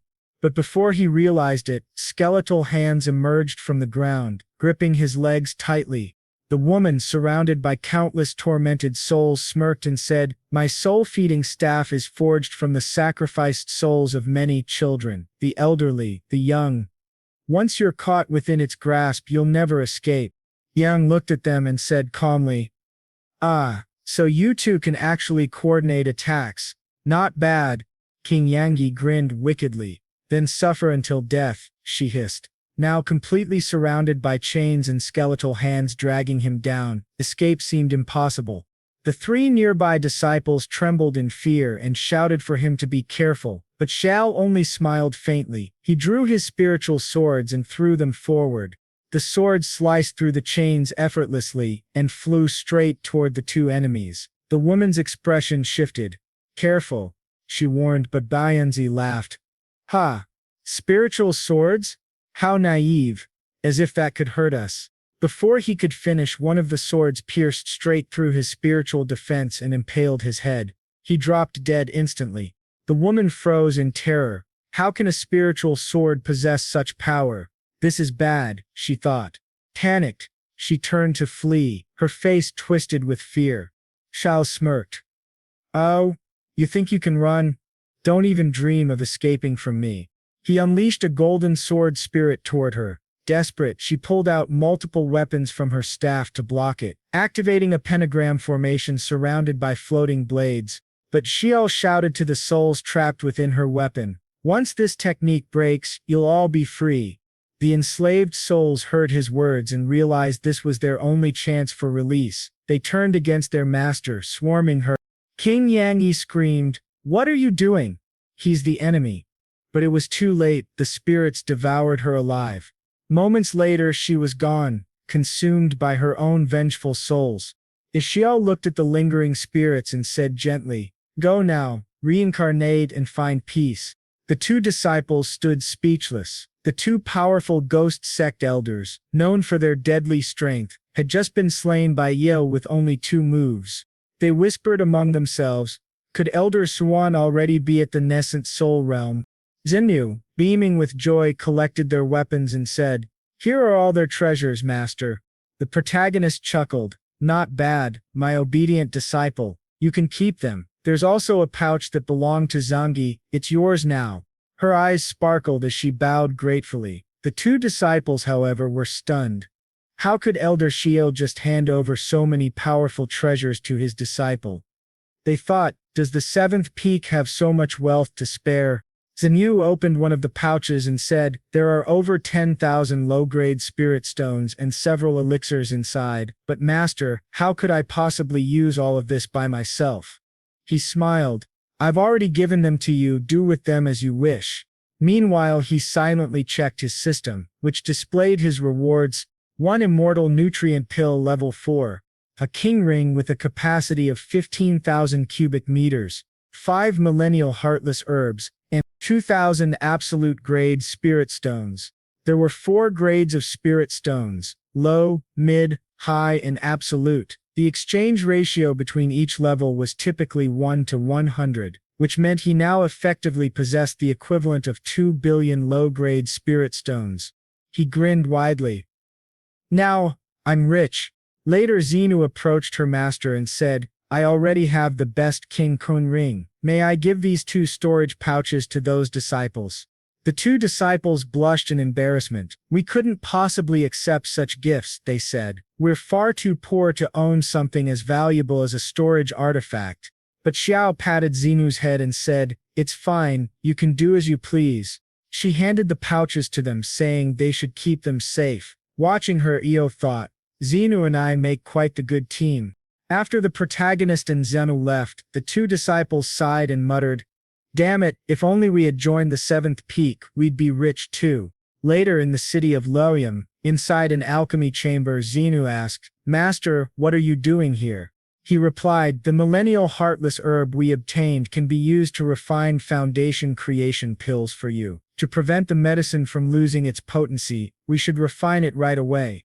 Nearby, a beautiful blonde girl, overhearing their conversation, thought to herself, foundation creation pills. You need to be at least, to refine a foundation creation pill, one must be at least at the golden core cultivation level. Then man is so young, and he has already reached the golden core realm. This is truly impressive. I want to see this for myself. After the protagonist, acting all confident, tries to make the pill on his own, the furnace simply explodes with him and Azanu nearby. The blonde girl just stands there shocked. Azinu, injured, asks him if he really knows how to refine elixirs, but he replies embarrassed, "Well, I've never made a foundation creation pill before." In fact, he had never even refined one before. The blonde girl starts laughing while looking at them. She walks closer and says, "Young master, if you wish to perfect the foundation creation pill, I can help you." Azinu looks at her and exclaims, "Wow, such a beautiful sister. Sounds great." The protagonist turns to see who is speaking to them, and she explains, "Well, I can make the pill, but the foundation creation pill requires pouring a large amount of spiritual energy into it, and the young master must do that himself." Some people nearby watch them talk and whisper among themselves, "Wow, Miss Suze is teaching for free today. What a kind person." The protagonist soon realizes that despite being so young, she is already a level 2 alchemist. Truly talented, he thanks the lady and says he will pay double if she succeeds. She begins refining, placing various herbs, elixirs, and crystals into the furnace. With skillful manipulation, she quickly and perfectly succeeds in producing the pills. She places them in a bottle and hands it over to them. The protagonist thanks her, offering payment, but she replies, "No, it's not necessary. It was just a small favor. Keep your money." At that moment they hear commotion nearby. Many people are running, shouting that the auction on the second floor is about to begin, and that even a heaven-grade sword will be up for sale. They realize they should go too. The blonde girl seems surprised and remembers that she also needs to attend the auction to buy something. She waves goodbye to them and leaves. The protagonist and Azinu, a bit confused, think about the upcoming auction. A heaven-grade sword, but doesn't Azinu already have a weapon? The only thing the protagonist thinks is that he'll receive rewards from his system if he buys everything at the auction and gives it to Azinu. He invites her to go to the auction for fun and she happily agrees, saying, "All right, let's go." On the second floor of the building where the auction takes place, the auctioneer starts speaking. He presents a whip made from 1,000-year-old ironwood, infused with spiritual energy and embedded with spirit stones to multiply its power. The starting bid is 30,000 low-grade spirit stones. Azinu immediately raises her paddle and shouts, 1,000. Everyone is shocked. How can those two spend so much? Are they really that rich? Every time their bids are higher and higher, paying absurd amounts. The blonde girl Sue just thinks, wow, are they really this wealthy? Next comes the main item of the auction, the molten core fire lotus, a superior grade treasure. The auctioneer explains that after testing it, the lotus's quality is exceptional, so the starting price is 1 million low-grade spirit stones. Sershin had only come to the auction for this lotus, determined to win it no matter what. However, she becomes nervous when those two immediately raise their paddle and offer 2 million. Stunned, she drops her paddle to the floor. The auctioneer calls out, 2 million. Any higher offers? Silence. Going once, going twice. Sold. Many people sigh, admitting they can't compete with such a high price. The auctioneer strikes the hammer. Sold for 2 million. The protagonist looks at the situation and thinks, damn, people say money doesn't bring happiness, but this feels amazing. Azinu stands behind him, muttering, what a shameless guy. The auctioneer walks over, hands them the fire lotus and congratulates them for the purchase. Azinu admires it, saying, wow, such a beautiful lotus, while Sue, disappointed in the back, laments not winning it. She looks at the duo again and wonders, are they really going to buy everything at this auction? Maybe if I ask nicely they'll let me have the lotus. Gathering her courage, she approaches them and says, young master, may I ask you something? Azinu recognizes her and says, oh, isn't that the alchemist from earlier? Sue kneels before them and pleads, young master, my name is Su Murhan. My father has practiced martial arts for a long time, but he urgently needs the fire lotus to recover. Please, could you sell it to me? I promise to repay the favor by working hard for you. The protagonist and Azinu are both surprised. She seems truly desperate. Azinu looks at her and asks softly, master, can we give it to her? He glances at Azinu and says, well, the fire lotus belongs to you. You can do whatever you want with it. Sakri is moved and says, thank you. Since it's mine now, then But before she finishes, a whip lashes toward them, and someone shouts for them to wait. Azinu turns around, quickly draws her sword and strikes back, furious. Who dares attack me and my master? Everyone in the hall is stunned. A fight, here. A bystander mutters, "Hey girl, my young master offered 3 million spirit stones for that lotus." The crowd gasps. 3 million, that's outrageous. The man continues, 3 million is nothing to young master Su, right? The attacker reveals himself, Wang Hong, son of the city lord of Li Weiden. Su looks up, irritated. Him again, what a nuisance. The protagonist, confused, wonders if they know each other. The people around whisper among themselves, watching the tension rise. The people nearby whispered that the young master of the city was once again harassing Miss Su. How tragic. Ever since Miss Su became the head of the Su family, the young master had been pursuing her relentlessly. Just watching her made them feel worried. One of the young master's lackeys shouted at Chao Chuan, "Hey! Didn't you hear? Our young master wants to buy the fire lotus. Why don't you come over and hand it to him with both hands? Are you joking? We're not selling it to you." Immediately, Murhan stepped forward and told her to stop. "Don't be unreasonable, boy. You can't offend someone so easily." The protagonist thought to himself, it seems she has some connection with him, doesn't she? She explained, "Well, that man is the son of the city lord Lo Yun, and can be considered the supreme authority here. He once came to my door to propose marriage, but I refused. Since then he has been pursuing me everywhere. I truly feel sorry for both of you, but I cannot buy it. I don't want to cause trouble. Here are 50,000 spirit stones as compensation. Now, I'll leave." She walked away, saddened by the situation. The protagonist was confused, but he thought, she can handle this. Don't panic when facing changes. She is a second-level alchemist at such a young age. She is truly worth teaching.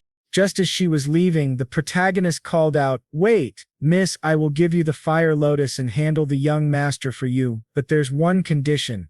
She turned back confused. "What condition?" "The condition is that you must revere me as your master."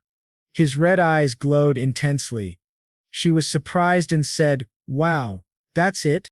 "Yes. As long as you can save my father, Morin, I am willing to do anything." She knelt and formally acknowledged him as her new master. He asked her to rise and declared, "From now on you are my second disciple." Immediately the system notified him, congratulating him for accepting a new disciple. It detected that this disciple had a human-level alchemy heart, increasing her alchemy success rate by 30%. His reward for taking her as a disciple was a Earth-level alchemy heart, increasing success rate by 70%. The system displayed her full information. Her name was Sumurhan. She was his second true disciple. Her comprehension was 60 points, aptitude 50 points, and her alchemy talent was human level. He could further improve her abilities. He thought her alchemy heart is excellent, but her aptitude and comprehension are only average. Seems like she will need to focus on imbuing and transmitting alchemy power. Well, in that case, now that she is my disciple, Xenu, take care of those 2 dogs for me. "Yes, master," she said, charging at them with full force. She kicked one of them squarely in the face without warning. The young master had no idea what hit him. She was that strong. Holding her sword, she declared she was fed up with these people. The young master, terrified, stammered, You dare hit my men? Do you know who my father is?" She ignored him, advancing and saying she would make him unrecognizable in front of his father. Just as she prepared to strike, he screamed, "Nameless, nameless, save me." A masked figure blocked her attack and protected the young master. Azzy was slightly surprised that her sword had been blocked and noticed the masked figure.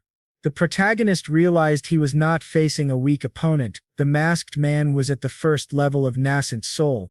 The young master, who seconds ago had been crying but now acted arrogant, shouted at her, "Are you crazy? Keep attacking him." He ordered his bodyguards to beat her and the boy behind her. Everyone involved froze. The masked figure shouted back, "I was ordered to protect the young master, not to interfere in any fights he wants to start." The young master, a complete weakling, was utterly shocked. Amid the chaos, the auctioneer slammed the hammer and shouted, Stop fighting. Where do you think you are? Fighting is strictly forbidden here. The guards expelled everyone from the auction hall. Before leaving, the young master threatened, "It won't be easy for you to escape. You better control the city of Lao or I'll get you." Ozzy was annoyed, but the protagonist simply told her to ignore it. The young master would get what he deserved. One of the young master's followers asked the protagonist, "Are you really going to let this go?" The young master snapped back, "Let them go. Do you think I'm that easy to convince? We'll catch them as soon as they leave the house. It won't break any rules, and we won't get in trouble." As soon as they stepped outside, the young master cursed and threatened to kill the man and humiliate him in the streets. He also planned to take the women home. His assistant searched for them, trying to find their location. Had they escaped? Before they could react, Surin intercepted the young master's intent, hiding behind a wall and launching a flying sword at him. The masked figure noticed it immediately and tried to block, but Surin's sword shattered the block and struck the young master squarely on the forehead. What happened next? He fell to the ground. The assistant screamed, "How dare you kill someone in Extre's territory?" But the protagonist calmly told them not to. "Be brazen if you want. I waited until you left the house to settle the score with you. This has nothing to do with anyone else's rules, and we aren't breaking them." The young master's assistant was furious, realizing that this was exactly what they intended to do. The masked man threw his sword to the ground and said, "This young master is arrogant, foolish, and irritating, but since I was paid to protect him, I must be loyal to my master. If anyone I am protecting dies, I would have to take their head to my master, otherwise the Wang family will hunt me to the ends of the earth." The protagonist smirked and said, "Your sword is damaged. Let's see how you fight me." He assumed a battle stance, surrounded by multiple flying swords. Before he could react, the masked man activated a skill that transformed part of his body into a dragon-like form. "I possess beast blood," he said. His body was incredibly hard. Harder than a sword. The protagonist said, "Really? Let's test that." He hurled multiple swords at him. As soon as the swords struck, the masked man effortlessly caught them and snapped one in half. "Useless," he said. "No sword can hit me." The protagonist frowned. "So none of the 7 swords are effective, huh? But what about this one behind you?" He launched a sword straight at the masked man's back. Reflexively, the masked man caught it, but the sword still pierced his skin, cutting him. Black blood seeped from the wound. Sha observed. "Even though he blocked the sword, it looks like his hand is badly injured. Now I want to see how he handles the next attack." The protagonist hurled another sword, using movements so fast and precise that the masked man couldn't even perceive them. The masked man activated another technique, boasting an impressive set of skills. His beast blood lineage allowed him to heal rapidly, which concerned the protagonist. "Ah, he can recover. This will be tough," he thought. The masked man broke the incoming sword and said, "I cannot die from just this sword. Why is this sword technique so powerful? Just resisting its force drained nearly all my strength. If he launches more swords, I'm finished." The protagonist realized the masked man was reaching his limit, thinking, "Even I am getting tired using so much spiritual power. Normal magical swords are too weak against him. This fire lotus cultivated with the purest element of fire is perfect for refining weapons. I must use this opportunity to enhance my equipment." He fused his magical weapon, previously an ordinary sword, with the fire lotus, making it far more powerful. "Truly an extraordinary and dominant sword," he said, feeling elated just by looking at it. It was massive and strong. He named it Fire of Happiness and launched it toward the masked man. The masked man realized too late that he was in trouble. This sword was much stronger than the previous ones. Even trying to block it, he was cut, and when he looked at his arm, it was severed midway despite his active skill. What kind of fire elemental essence is this? This is bad, really bad. I'm going to die here, he thought. He raised a barrier shield to protect himself and attempted to recover. He realized he could not fight this person directly.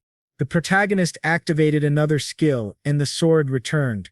The masked man's shield shattered as multiple swords surrounded him. He was utterly trapped. Realizing he had no options, he surrendered, saying, "If you want to kill me or damage my cultivation, I will do nothing." The protagonist saw that he had surrendered and said, "Leave it be." The masked man did not understand. The protagonist explained, "Since you feel comfortable admitting defeat, I will spare your life." He noted that the masked man was strong and courageous but slightly arrogant. Before leaving with the women, he revealed his name, Sakuro Chuan. "If you seek revenge, come at any time. But remember, failing as a bodyguard carries consequences. Someone will come to collect the debt. Let's see how you survive." The masked man panicked. He was in serious trouble. The protagonist called the two women to go to Sue's father's house. She thanked the master while Xenu smiled, impressed by his power. The masked man watched them leave, thinking that such achievements from someone so young were truly extraordinary. He left, his arm still injured, realizing the only thing he could do now was survive the Wang family's pursuit. Meanwhile, at the Seoul mansion, a truly magnificent residence, Xenu remarked to Seoul, "You really seem to come from a wealthy family. Look at the size of this house." So explained, "Back when my father lived here, the mansion was indeed prosperous, but ever since I took over as the family representative, the Seoul mansion has been declining day by day. It's now far from what it used to be." She looked a bit sad and said, "Actually, we shouldn't have killed Wang Kong, the young master. His father Wang Shen is not only the city lord but also an elder of the Luoyuan sect. In the past, he has followed the current sect leader in dangerous situations and has a close relationship with him. By provoking him, we are not just facing Wang Kong. Also, future problems with the Luoyuan sect might arise. If he dares to come here, I'll do whatever it takes to make sure he never returns." Accepting Leah was our first goal when we descended the mountains. She opens the mansion door for them to enter and says, "This is the main hall." But when she looks ahead, she sees her second uncle Sungum sitting in the patriarch's chair. He starts hitting the armrest and says, "Somun, you disgrace. You still have the nerve to come back after causing us so many problems." She's confused. "Second uncle, what are you doing here? And why are all the clan elders gathered?" The protagonist and Xenu quickly realize that this situation is unusual. By looking at everyone's faces, they can tell these people are not friendly. Then her third aunt, Surium, snaps, "How dare you ask that? If we hadn't come, how would we know that the Su family had been sold out by you? You shameless girl, how dare you take advantage of my older brother's illness to seize the Su family's property in the Celestial Destiny Pavilion?" Samun insists, "It's not like that. I didn't do it on purpose. I only wanted to buy the molten fire lotus to save my father's life." But her aunt interrupts harshly, "What happened to the lotus? Where is it?" She shows it to them. "It's right here," she says happily. "I finally got it. It will really help my father." But right then her second uncle releases his power, trying to snatch the lotus from her. Sumrin realizes it and shouts, "Second uncle, what are you doing? This lotus is to save my father." Just as his power is about to hit her, Sakuri Chuan suddenly appears in front of her, surrounded by countless swords. He says coldly, "I'd like to see who dares lay a hand on my disciple." The old man immediately feels terrified. What is this monstrous power? Impossible. I can't defeat him. I need to escape. He tries to flee, but the swords surround him, forming a frame around his body against the wall. Her uncle, alarmed, asks, "What's going on?" "Second brother," and the man warns, "Be careful of those swords. They're extremely powerful." Her aunt glares at Samun and shouts, "What are you trying to do now? Bringing outsiders to fight your own family?" Samun blushes in shame. "No, you misunderstood me," she says softly. But her aunt cuts her off, saying they don't want to hear a word from her. The protagonist observes the whole situation and quickly understands they're trying to take advantage of her. The aunt glares at him and demands, "What are you looking at? Tell me, what will you do?" Before anyone can react, the protagonist throws a sword near her feet. Terrified, she falls to the ground. "Whoever takes another step," he warns coldly, "will be finished." His aura flares and several swords float in the air. The other uncles, now trembling, say nervously, "We won't do anything rash. Even if the second and third siblings were impulsive, we're still family, aren't we? We're connected by blood." there's no need for violence. But someone furious and heartbroken shouts through tears, "Family? You call yourselves family now? When my father lost his mind, did any of you care about me? You only used his illness to steal his belongings. I bet all of you wished he'd die." Xenu grabs her arm, trying to calm her.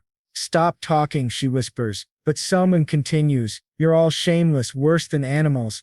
The protagonist gently places his hand on her shoulder to steady her and says, "Merhun, since you're now my disciple, let me give you your first lesson as your master. When you face those who hurt you, speak with strength and nothing else." He then points his swords toward the family, and they all panic in terror. He turns back to her and asks calmly, "Merhun, tell me, what do you want to do? Should I suppress them or eliminate them?" The uncles fall to their knees, trembling. "Suppress, eliminate. You'd really kill us," they cry. Morhan hesitates, frightened, unsure what to say. Finally, she kneels and pleads, "Please suppress my family. Take away their cultivation, but let them live." The protagonist smirks, flicks open his fan, and says, "All right, Morhan, go save your father, leave the rest to me." She starts to cry, thanking her master, while Xenu pulls her away to treat her father. As Merhan looks back, she sees her master standing with his fan in hand, striking his usual elegant pose. She blushes slightly. "Master." He closes the fan, taps it against his palm, and says coldly, "Now let's begin the fun. Who should I start with?" The second uncle, perhaps." Her uncle screams, "No, please, don't." But before he can move, his cultivation begins to vanish. The others, frozen with fear, press against the wall, awaiting their fate. Shuchuan grins. "So, who wants to go next?" Terrified, the uncles try to run, but the swords chase them down. "No one escapes from here," Shuchuan declares. One by one, he destroys their cultivation. From afar, someone looks back and sees the scene. She realizes that no one had ever helped her without wanting something in return. Now she must work hard to repay the favor she owes her master. Clutching his sleeve, she walks away, determined to save her father.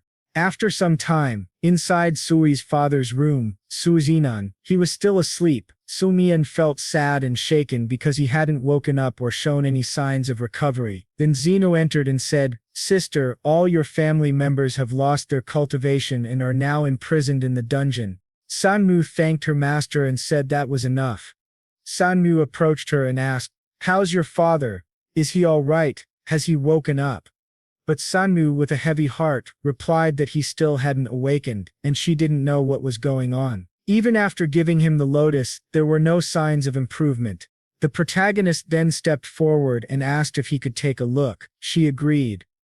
When he checked her father's condition through his pulse, he realized that Suzanen wasn't insane as they believed. He had actually suffered an assassination attempt, which caused his spiritual veins to rupture. If he hadn't consumed so many elixirs over the years, the pain would have been unbearable, and he might not even be alive now. Samu was shocked. What? How could this happen? But the protagonist told her not to panic. For now, his condition is stable, he said, then channeling his spiritual power into Suzanan's body, he began to repair the damaged veins. "I have to rebuild his meridians one by one," he explained. "After mastering the 10,000-kilometer sword control technique, my precision with spiritual power has improved greatly. Even delicate tasks like repairing meridians and veins are no problem for me." Guess the protagonist is a doctor now too. Suzanan started coughing and twitching, trying to wake up. When he opened his eyes, he looked at his daughter and said weakly, "Merkron, is that you?" She quickly held his hand. "Father, how do you feel? Are you all right?" He said he was fine, just a bit weak. But suddenly his expression changed, as if remembering something terrible. "Merkron, where is your second uncle?" he asked anxiously. She was confused. "Why are you mentioning second uncle?"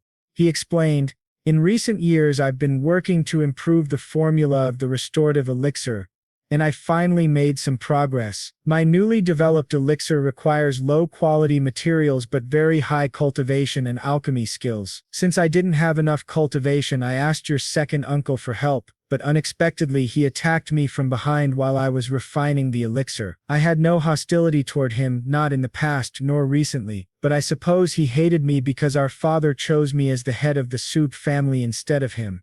Sumu clenched her fists in rage and slammed the table. So it was him, wasn't it?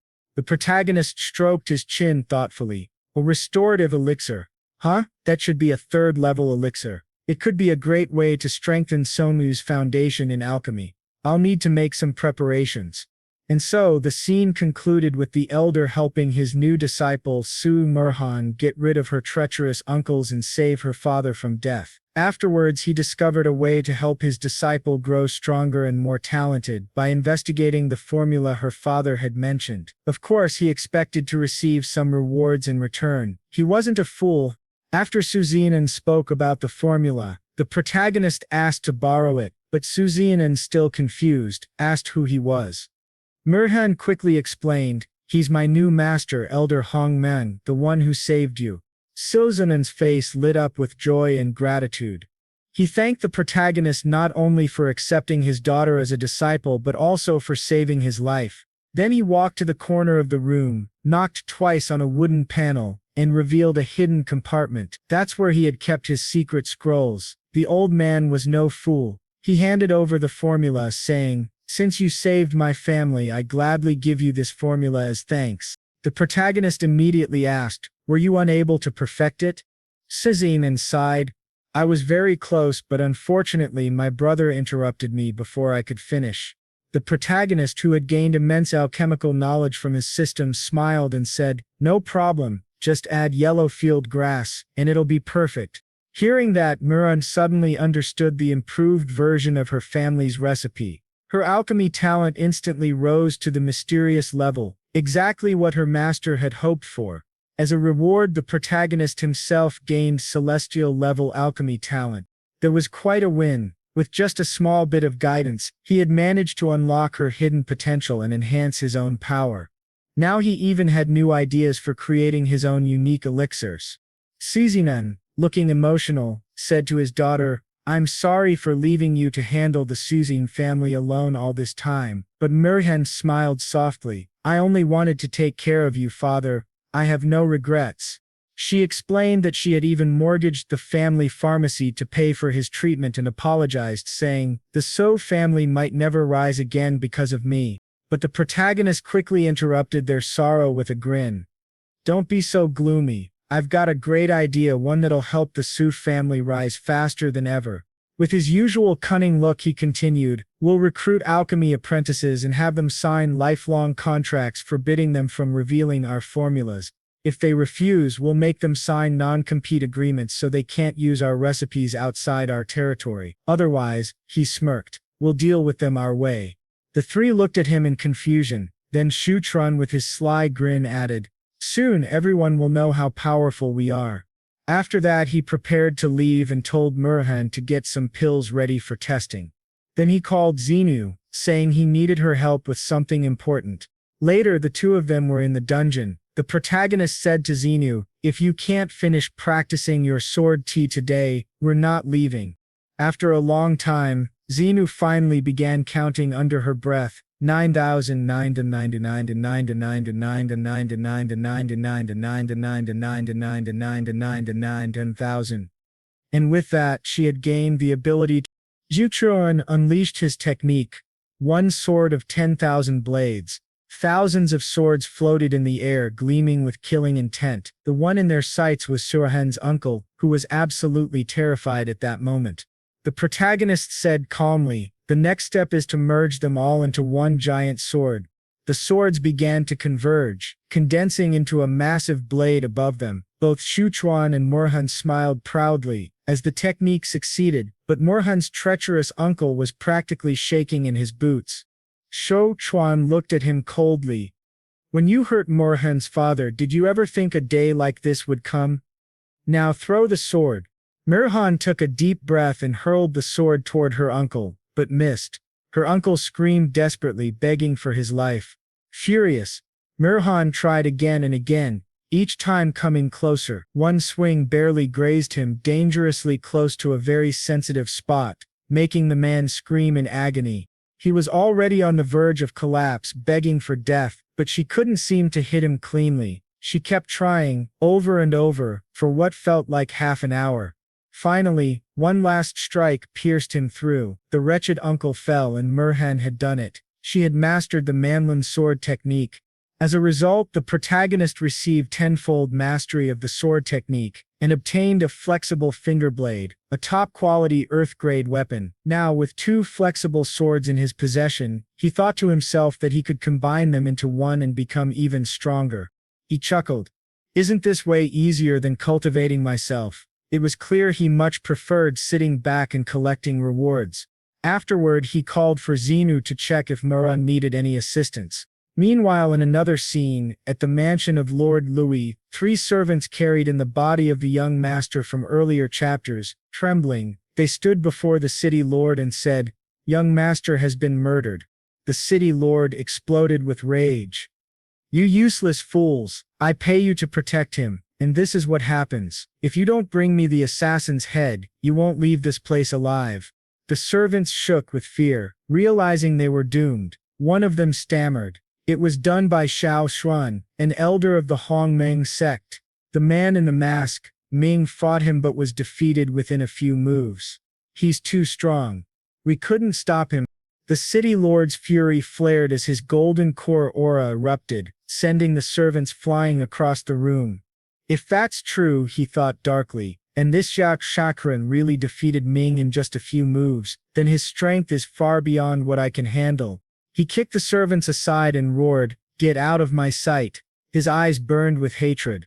"The only way to avenge my son's death is to request help from the Lian sect."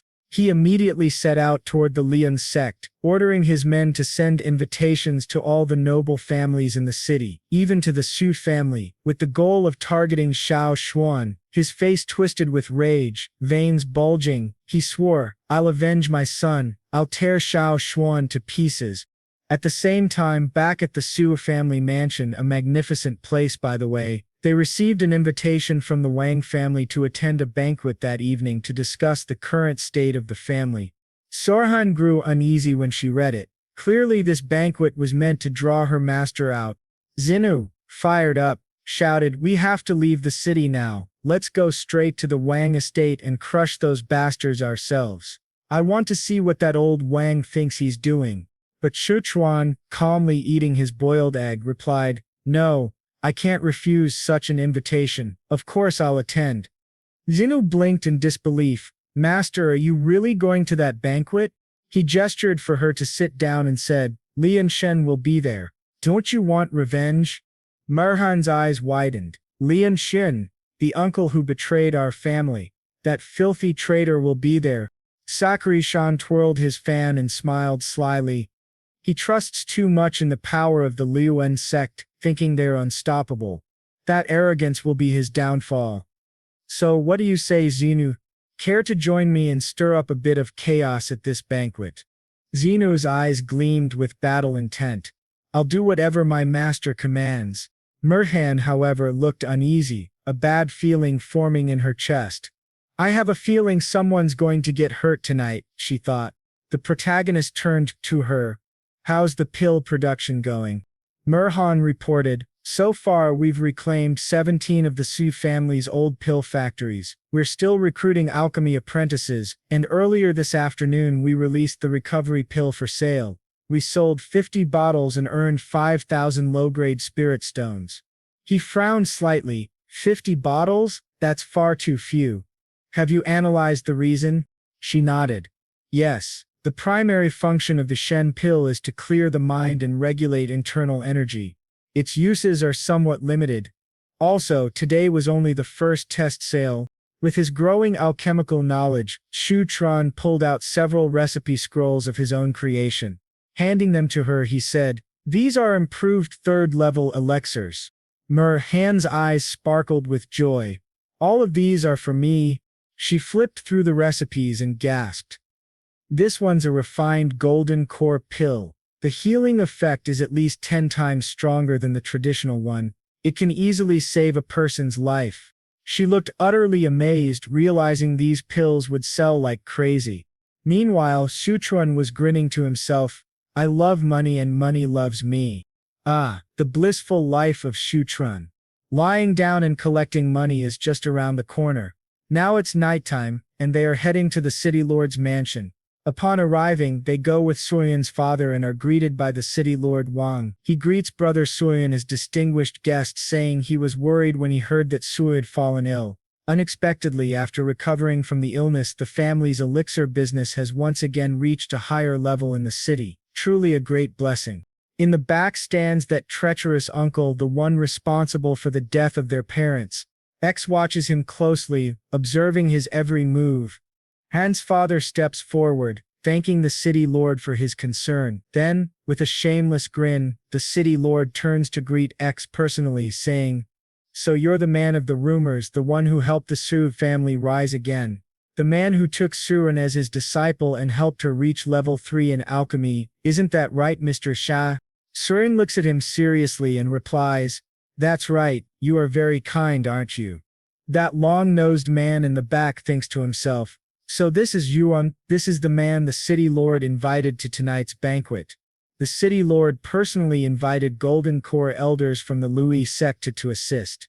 Our men are already disguised as guests, waiting for the order to kill him. As he looks behind Jiorn, he freezes.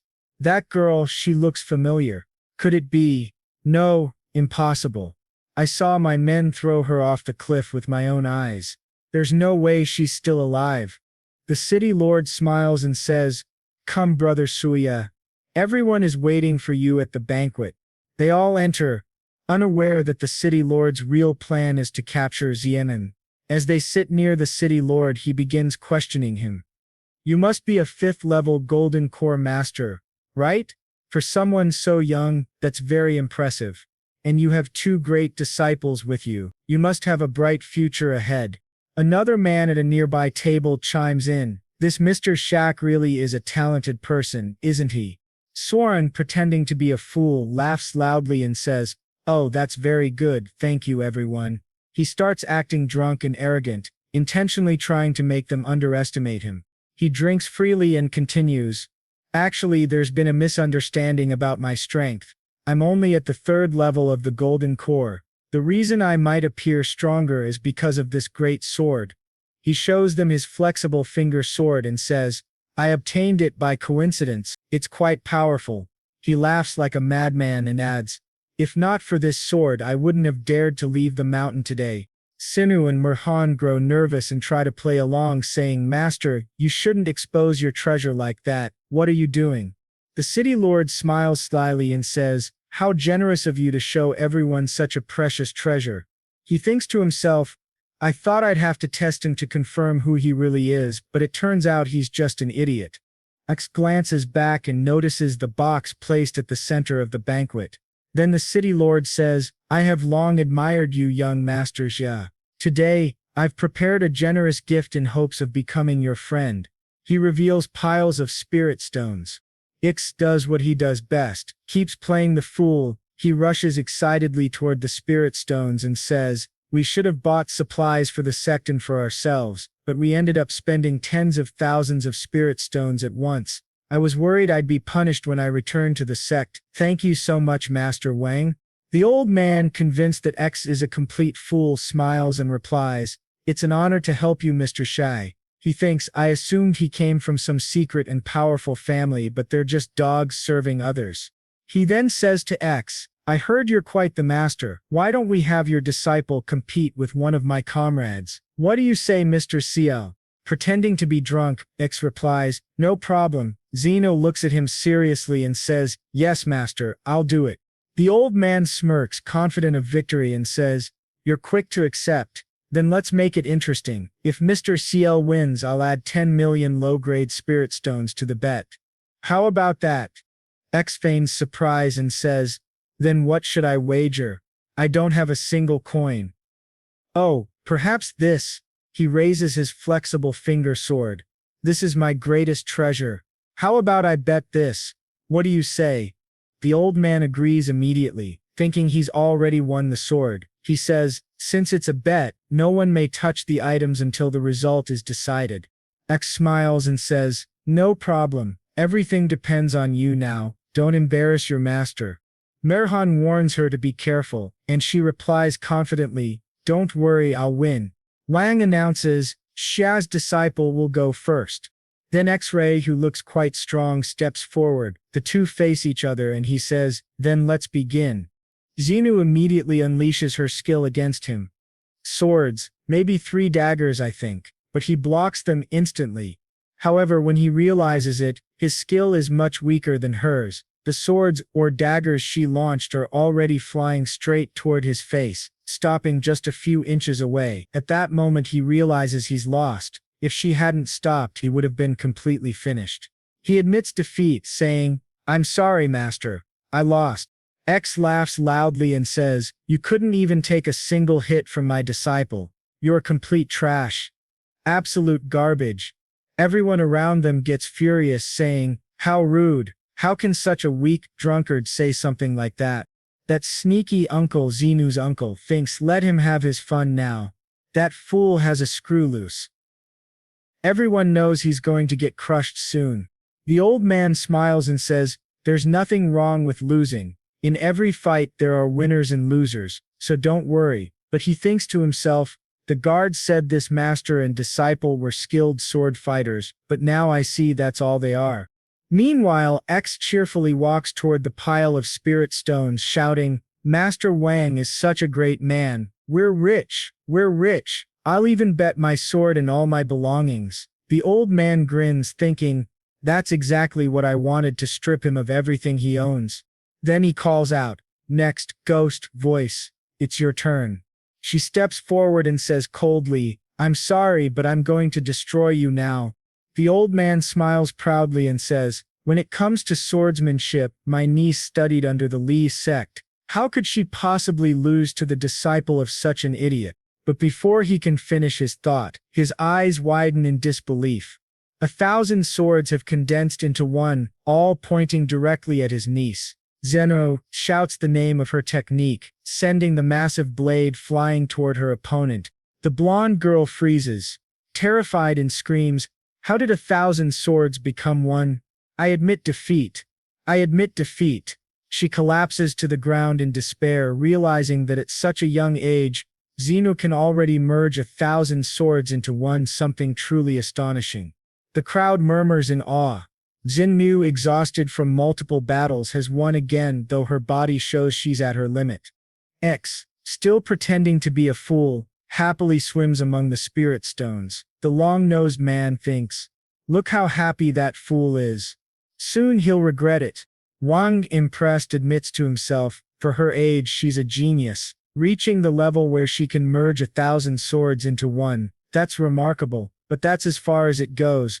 Since he had already set up the entire situation, Wang suddenly orders one of his people to finish it.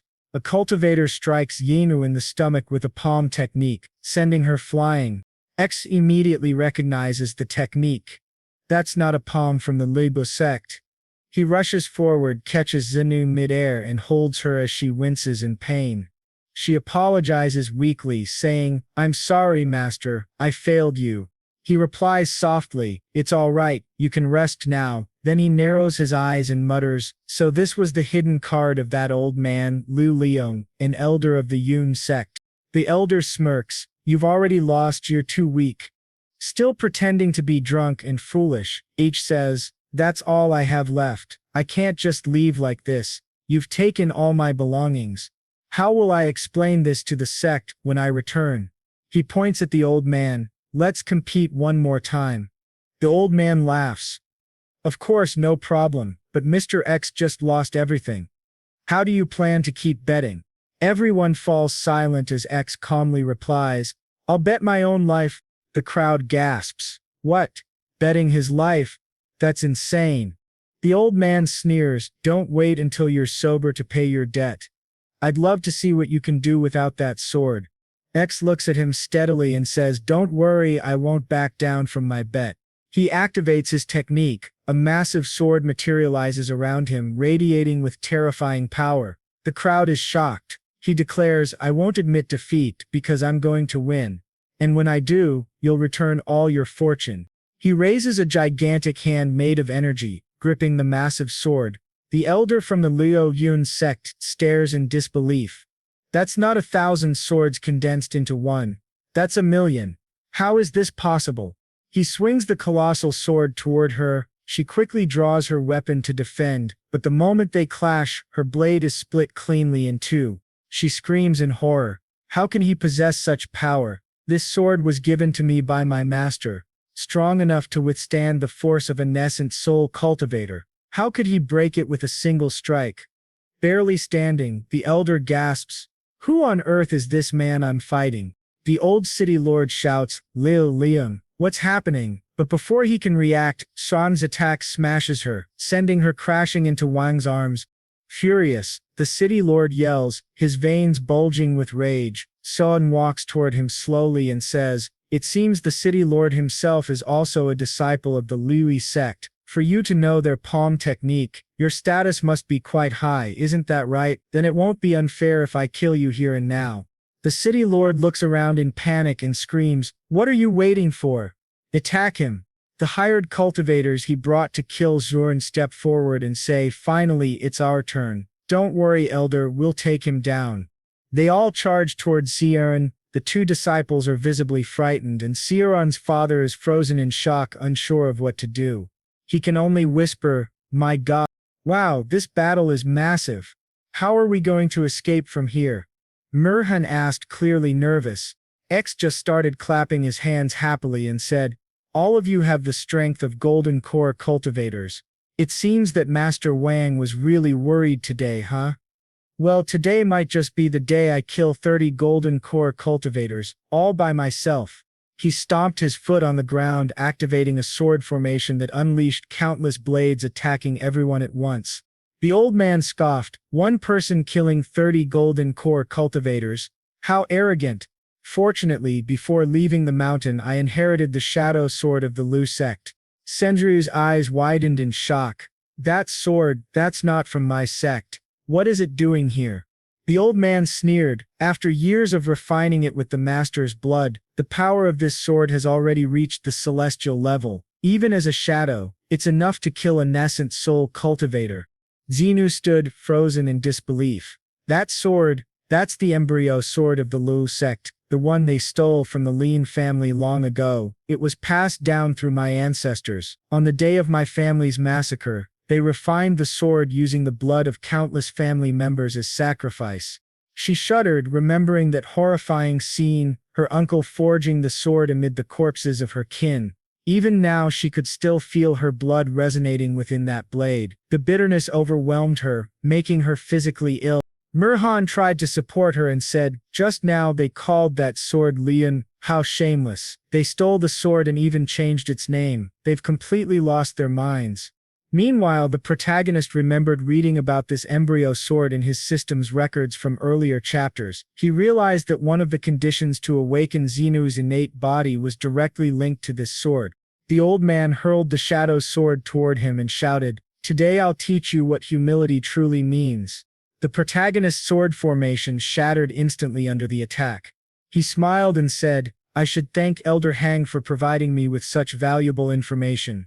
Then he activated his flexible finger swords. The old man's eyes widened. "What? I thought I already had that sword. He has two identical ones?"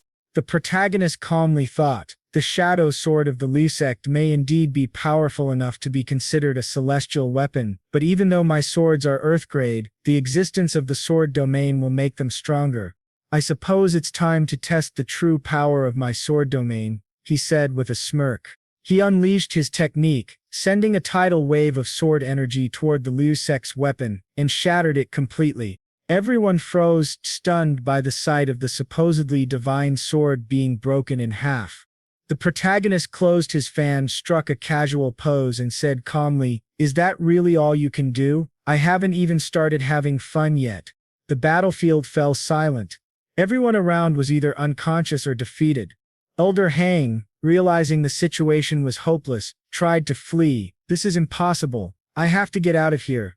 But the protagonist immediately noticed and sneered, "Trying to run, you really think you can escape from me?" He unleashed dozens of swords that pierced through the air toward the city lord. As they approached, the old man screamed, "No, please, don't. I don't want to die." But it was too late.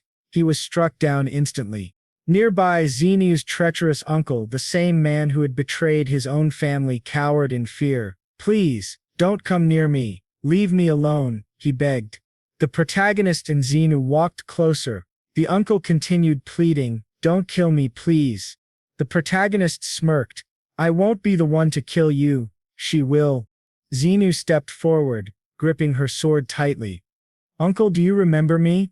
The man's eyes widened as realization struck. You're lazy. No, that's impossible. You died. Before he could finish, she slashed him cleanly in half. One merciless strike fueled by years of hatred. Her eyes burned with rage as blood splattered across the floor. After her long-awaited revenge, the protagonist placed his hand gently on her head and said with a grin, well done, but next time, don't kill so quickly. When dealing with an enemy, make sure they feel the pain. Use the dull side of the blade, it'll hurt much more. This guy's a total psycho. Tears filled Xenu's eyes, but she nodded respectfully. Thank you, master. I've learned something new. Murihan and her father watched nervously from behind. Her father whispered, your master is certainly very straightforward, isn't he? Now with the battle over, the protagonist decided it was time to take Xenu to the Luyun sect, where the real fight would begin. Meanwhile, deep within the sect's grand hall, the sect leader of Luyun, a man named Yun, yeah, what a ridiculous name, was channeling his spiritual energy into the sword, trying to completely dominate it. He laughed maniacally.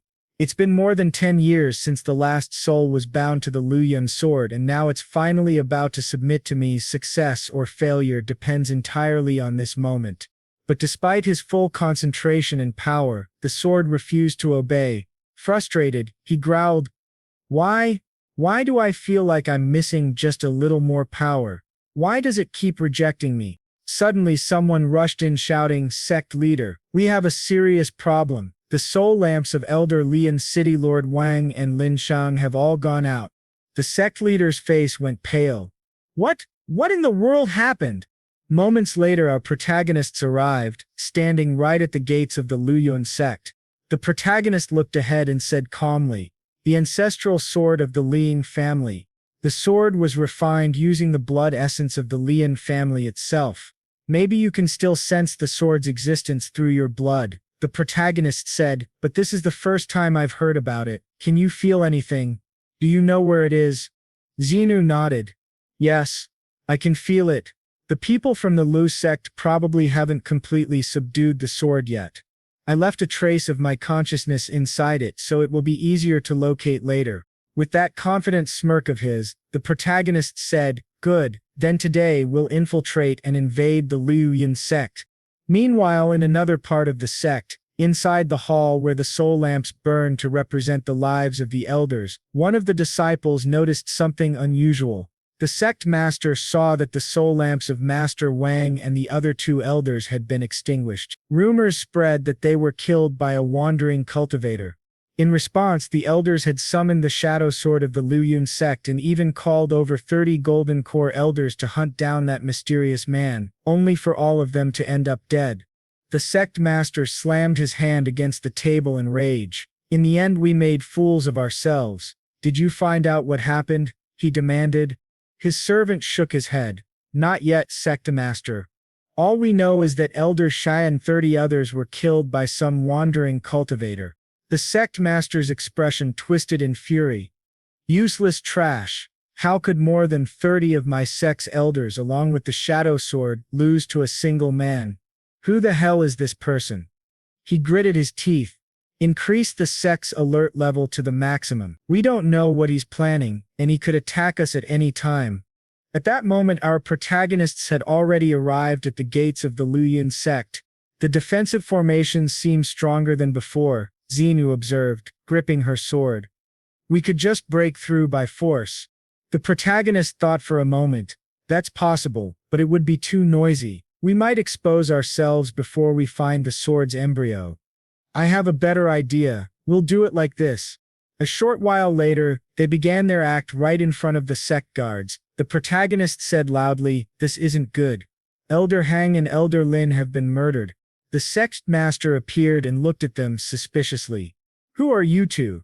The protagonist bowed and replied, "This is the illegitimate daughter of Lin Shen. I'm her bodyguard. Last night her father didn't return home, so we investigated and discovered he was killed by an unknown man at Master Wang's residence." The sect master still looked doubtful. "The illegitimate daughter of Lin Shen? Huh? Let's see if that's true." He released a wave of spiritual power, extracted a drop of her blood and placed it on a jade tablet. "This is Lun Sheng's life jade. It will reveal if the blood is genuine or not, Septhi." When he activated it, the jade glowed faintly, confirming that her blood was indeed connected to Lin Shen. His suspicion lessened, though he still didn't fully trust them. "Why have you come here?" he asked coldly. The protagonist, acting perfectly, said, "We heard that a mysterious cultivator slaughtered over 30 Golden Core elders at the city lord's mansion. We feared we might become his next targets, so we came here seeking protection." Xenu played along, adding, "I also heard from my father that the sect master has been suffering from violent spiritual backlash while refining the embryo sword of the Lun family, and has been searching for a way to ease that pain. My father once told me that the Lun family possesses an ancient method for refining swords. We've been crafting sword embryos for generations. My blood can help naturally subdue the souls within the sword, and it also has a miraculous effect in soothing the spiritual wounds caused by the sword's backlash." The sect master became intrigued. "Where did this girl come from?" he muttered, then said, "Fine. Show me this so-called method of yours, but don't try anything foolish or you'll face the consequences." He released his pressure to intimidate them, but Xenu remained calm. "It's fine," she said softly. "I'll show you now." She released a drop of her blood, letting it flow toward him. The moment her blood essence touched his aura, the sect master could feel his internal injuries caused by the sword's rebellion beginning to heal. His eyes widened slightly. It's true, the pain is subsiding. Now he completely believed that they were just two desperate wanderers seeking shelter, unaware that he had just let two foxes into his den. "Suspend the investigation into Elder Hang's death," the sect master told his servant. "While I'm away, no one is to open the mountain's defensive formation. Also, arrange a place for these two to stay." As soon as they were escorted away, the protagonist smirked. "Perfect. He has no idea that we're already inside. This is the perfect chance to move freely through the sect." The two began cultivating to recover and strengthen themselves. The protagonist transferred more of his spiritual power to Xenu, helping her reach the first level of foundation establishment. As a reward from his system, he received 200 days' worth of cultivation. He told her, "Now that you've reached the first level of foundation establishment, once you obtain the sword embryo, you'll be able to awaken your innate sword body." He also advanced his own cultivation, reaching the 6th level of the Golden Core realm. Xenu blinked in confusion. "Wait, what the hell is an innate sword body? You never told me about that." The protagonist smiled faintly. "It's nothing important, you'll understand later." Part 3 concluded with our protagonist and his disciple successfully infiltrating the Luoyuan sect. After cultivating together and advancing several levels, they prepared to sneak out in the middle of the night, ready to unleash chaos upon the sect. They had just finished cultivating and were now preparing to unleash chaos upon the sect. The elder turned to Xenu and asked if she was sure she could locate the sword embryo. She nodded confidently. "Don't worry, master," she said. "I can find it for sure." He smiled slightly. "All right, I'll trust you. Let's go." After she pinpointed the exact location of the sword embryo, they headed straight for it. When they arrived, they noticed a single servant guarding the area, a simple man who was actually dozing off. After all, no one in their right mind would dare to infiltrate the Li sect in the middle of the night, except for these two lunatics. They quietly slipped past the sleeping guard and approached the main hall. The protagonist explained, "I've already concealed our auras. No one below the nascent soul realm will be able to detect us." When they opened the door, they were met with an awe-inspiring sight, a sword bound by countless chains. Despite being pulled downward by those bindings, the blade still stood upright, emanating an overwhelming aura. Xenu was stunned. The elder looked at her and said calmly, "Take your time and refine the sword carefully. I'll protect you. No one will enter this place while I'm here." Xenu nodded, sat cross-legged near the sword and began the process of refining it, trying to merge her soul and spiritual power with the weapon. As she cast her technique toward it, her energy began to intertwine with the sword's spirit. Suddenly a violent explosion erupted. Throwing her backward, she coughed up blood, trembling in shock. "What's happening?" she muttered. Then she realized the sword still contained a trace of the Lu sect master's spiritual consciousness. They had been discovered. The servant who had been sleeping outside woke up and rushed into the hall, shouting, "Who are you? What are you doing here?" Realizing he was no match for them, he quickly fired a flare into the sky, a signal alerting the entire sect that intruders were inside, and worse, that they were near the sword embryo. The elder gave a faint smirk. Looks like hiding the truth isn't an option anymore. He activated his sword domain and countless blades began to float in the air around him. "Since we've been found," he said, "I'll make sure this night is remembered."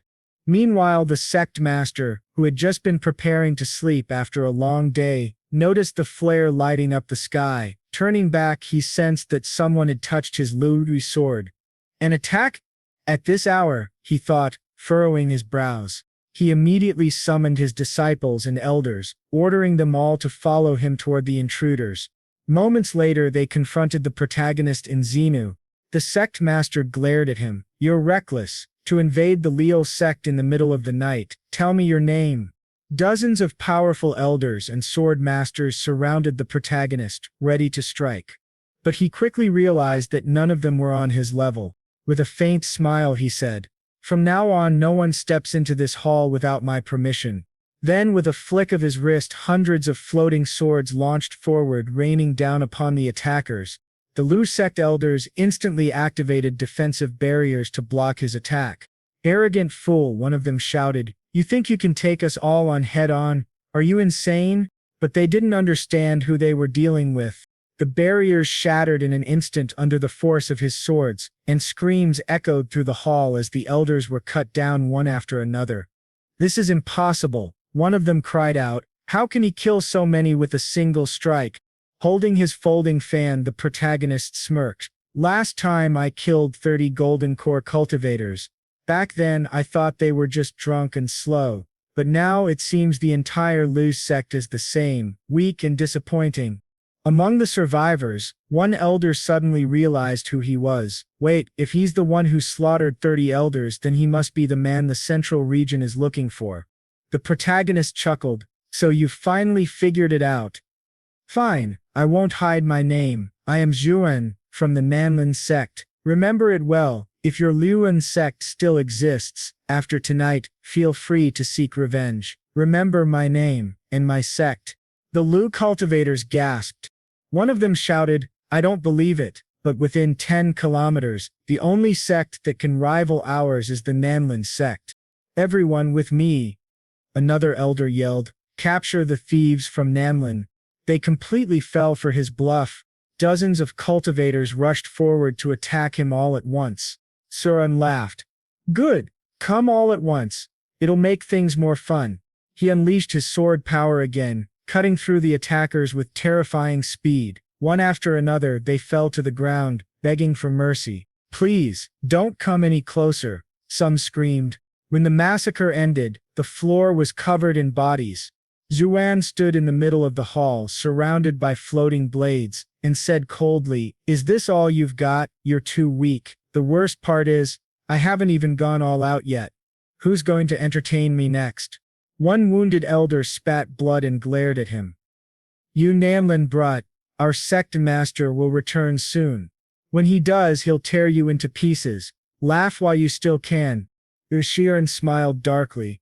"I'll be waiting for that." As soon as he finished speaking, a furious roar shook the hall. "You bastard! How dare you attack my sect like this?" The sect master appeared in a flash, his killing intent flooding the room. Soan turned to face him calmly. "Ah, you finally arrived, faster than I expected."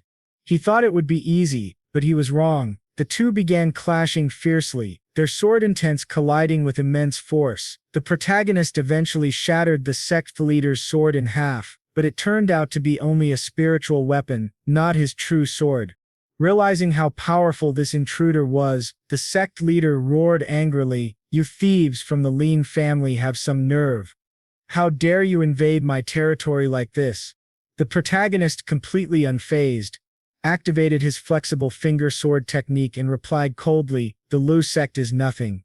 Didn't you see how I just defeated several of your elders? You're all nothing but trash." He began chanting an incantation, and his sword started glowing with a monstrous surge of power. Then he launched them toward the sect leader with overwhelming might. The sect leader blocked the attack with his own blade and charged at the protagonist, aiming straight for his head. But the protagonist dodged effortlessly. He was far too fast.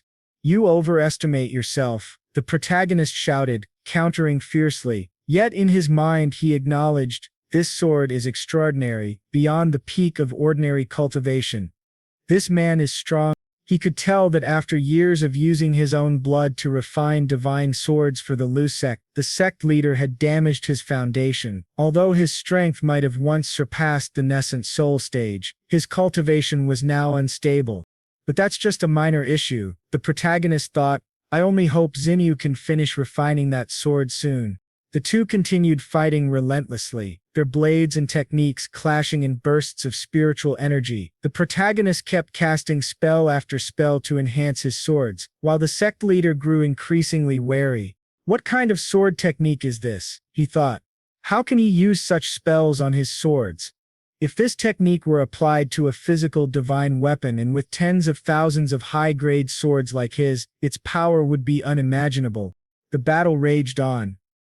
The protagonist's sword energy seemed endless, infinite.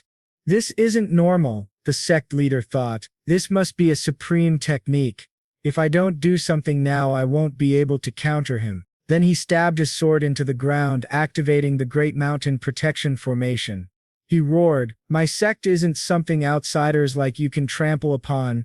An immense power burst forth from the heavens, crashing down toward the protagonist, but he narrowly dodged the devastating strike. Seeing the display of power, he smirked. "So the rumors were true. I heard the Lu sect's protective formation was abandoned by its first master, but it seems you've been hiding it all this time. Even after 100 years, its strength hasn't faded." He realized, however, that his floating swords were being dispelled too easily. "I'll have to be more cautious from now on," he murmured. Just then, he sensed a powerful aura behind him. Xenu had finally succeeded in refining the sword. At that moment, the system's voice echoed in his mind, "Sword embryo refinement complete. Inborn sword body activated." Xenu had awakened her Earth-grade inborn sword body, while the protagonist was rewarded with a Heaven-grade inborn sword body. As the power surged through him, the protagonist clenched his fists and whispered, "This sensation, it's incredible. I can feel every trace of sword intent flowing between heaven and earth. The sword energy inside me is growing stronger and steadier."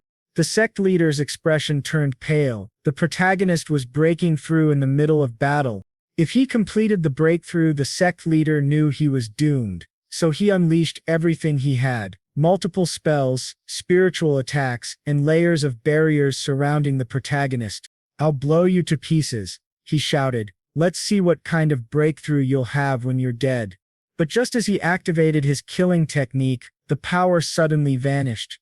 "What?" he gasped. "Why isn't the barrier responding?" To his horror, the Mountain Protection Formation, his trump card, had been completely disabled. The protagonist looked at him coldly and said, "You don't seem like a very competent leader." At that moment, a massive sword appeared above them, descending within the broken formation. The protagonist smirked. "So this is where you've been hiding the real Leo sword, inside the mountain formation. You tried to steal the Lian family's sword embryo, even sacrificing your own blood essence to nurture it. You're truly pathetic." Then, activating the Lian family's ancestral formation through Xenu's bond, a gigantic spiritual hand materialized from the heavens, grasping the divine sword. He declared, "Since you were so cruel, slaughtering the entire Lian family for this sword, I'll take it for myself, and as for you, I'll claim your life to repay the lives you took." The old sect leader, realizing the hopelessness of his situation, screamed, "No, don't touch me, stay away from me." But the protagonist swung the colossal sword down. The impact split the entire sect in half, shattering mountains and sending shockwaves across the land. Disciples all around screamed in terror as they watched their sect crumble. How is this possible? He split the entire mountain. Standing amidst the destruction, the protagonist's voice thundered coldly. Everyone who took part in the Lean family massacre, cut off your own arm and leave this place, otherwise I'll come for you myself. He didn't just want to destroy the Ligu sect, he wanted them to feel the same fear and despair they had once inflicted on the Lean family. He wanted to humiliate everyone, absolutely everyone, but he spoke to them with that arrogant look of his, saying that if they really wanted him to do it himself, he wouldn't just cut off one arm, he would kill everyone in the Luan sect. Then the elders and the senior disciples began shouting, saying that their children were still in the sect and that they hadn't done anything wrong. It's all my fault, they said. I'll cut off my own arm. After the protagonist scared them half to death, the men actually began cutting off their own arms just to avoid being killed or having their children slaughtered. In the end, they turned out to be good fathers. Soon everyone started screaming that they had family in the sect and couldn't die. One after another, people were cutting their arms off. Watching that scene, the protagonist thought to himself that one only truly understands pain when the blade is right above one's head. But at the last moment, they all cried for mercy. However, none of them had shown mercy when they massacred other people's families. Then suddenly, she appeared behind him, and said she had finally succeeded in conquering the Lean family's sword embryo. She was very happy about her success, and now, since she's mine, the protagonist said, I'll name her Lack. She then said, Master, I don't know why, but after I managed to conquer the sword, cultivation has become much easier for me. It's not like before. Seeing how happy she was, the protagonist praised her and said she had done very well. He thought that this new ease she felt could only mean that she had successfully awakened the innate sword body within herself. As they looked around and noticed a massive crack running through the entire sect, she asked him if there had been a big battle just now. He replied, yes. As for the Leon sect's leader, what do you think about us taking full control of the sect? She looked confused and asked, Master, what do you mean by taking control of the Leon sect in the Hong sect? He explained that he didn't mean ruling directly. He would simply ask the Su family to send someone to manage the place while he collected money and acted as the head here. Now that everything here is settled, he said, it's time for me to plan my new business ventures. The guy was strong, smart, and great at making money. He had it all. Only a week after the destruction of the Leon sect and the death of the city lord, the elder, our protagonist, and the Su family had taken complete control of the entire city. Although the Wang family wasn't happy about it, there was nothing they could do since they had already lost all their assets to the protagonist. They were simply expelled from their own home. Under the protagonist's orders, a series of new facilities were opened, like horse-drawn carriages functioning as public transport, which made the economy of Lu City grow rapidly in just 1 week. This guy was truly impressive. To use this new transport, people only needed to pay 2 copper coins to travel from one place to another. It was also shown that our protagonist and his disciples had cultivated diligently. He even shared some of his own cultivation energy with them to help them grow stronger. As a result, both of his disciples advanced to the foundation establishment stage. Shinu reached level 2 and Suran reached level 1, making them nearly equal in strength. After that, our protagonist was seen enjoying some soup and living the peaceful life of a rich young master. Then Soren came in to give him a report about the city's business. She said that ever since they started selling the new golden core elixir, it had received huge attention from cultivators. Every day, all the pills were being sold out, and they expected to sell over 10,000 bottles per day in the future. She added that just from selling the golden core elixirs, they were now earning over 1 million low-grade spirit stones daily, which was a huge amount. Hearing that, the protagonist, still eating his soup calmly, smiled with satisfaction. He was richer than ever now, and thought to himself that he could finally relax and enjoy life with Shinu giving him a nice back massage. But as always, good things don't last long. Someone arrived at his mansion, calling for Elder Shio. It was the disciple of the sect leader, who was coming to meet our protagonist. The elder, trying to act friendly, said, "How have you been all this time, nephew? And how's your master?" Come, have some fruit. But the young disciple, not wanting to waste time, replied, That's not necessary. My master asked me to deliver a message to you. He then began imitating the sect leader's voice, saying, I heard that Elder Shu recently destroyed the Luan sect. Are you planning to find another job? Why don't you just come back to the sect? Hearing how perfectly the young disciple imitated the sect leader, the protagonist almost choked on his drink. Feeling a bit awkward, he said, Your master is still very well informed, I see. Tell him that my loyalty remains with both the Hong sect and the Leon sect. I just took over one place to earn some extra income. It's just a side income. He literally destroyed an entire sect just to make some extra money. This guy was insane. The disciple said he would deliver the message to the master and also mention something else. The sect competition would take place in 3 days. The sect leader asked me to remind you about it. He said, if you plan to remain in the Hong sect, be there on time for the competition. The protagonist wasn't even worried about it, though. He knew that with his 2 disciples by his side, victory was guaranteed. He told the disciple not to worry, they would be back in time.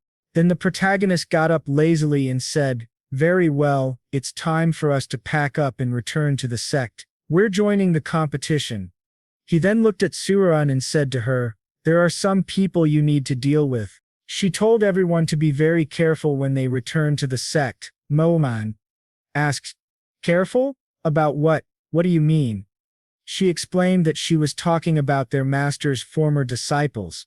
They are all traitors, she said. They betrayed the master and even tried to kill him. I'll tell you the details on the way. Moman was shocked to hear that. In another scene, we are at the 6th peak of the Hongmeng sect, where Elder Wang resided. He was speaking to 2 disciples kneeling before him. I heard that Soran will be returning to the sect soon, he said. So are you both prepared? These 2 were also former disciples of the protagonist. One of them, still feeling uneasy, said, Master, with all due respect, the set of exercises and items you gave us, combined with the cultivation method using the blood essence of spirit beasts, it all feels quite similar to demonic cultivation. Am I wrong?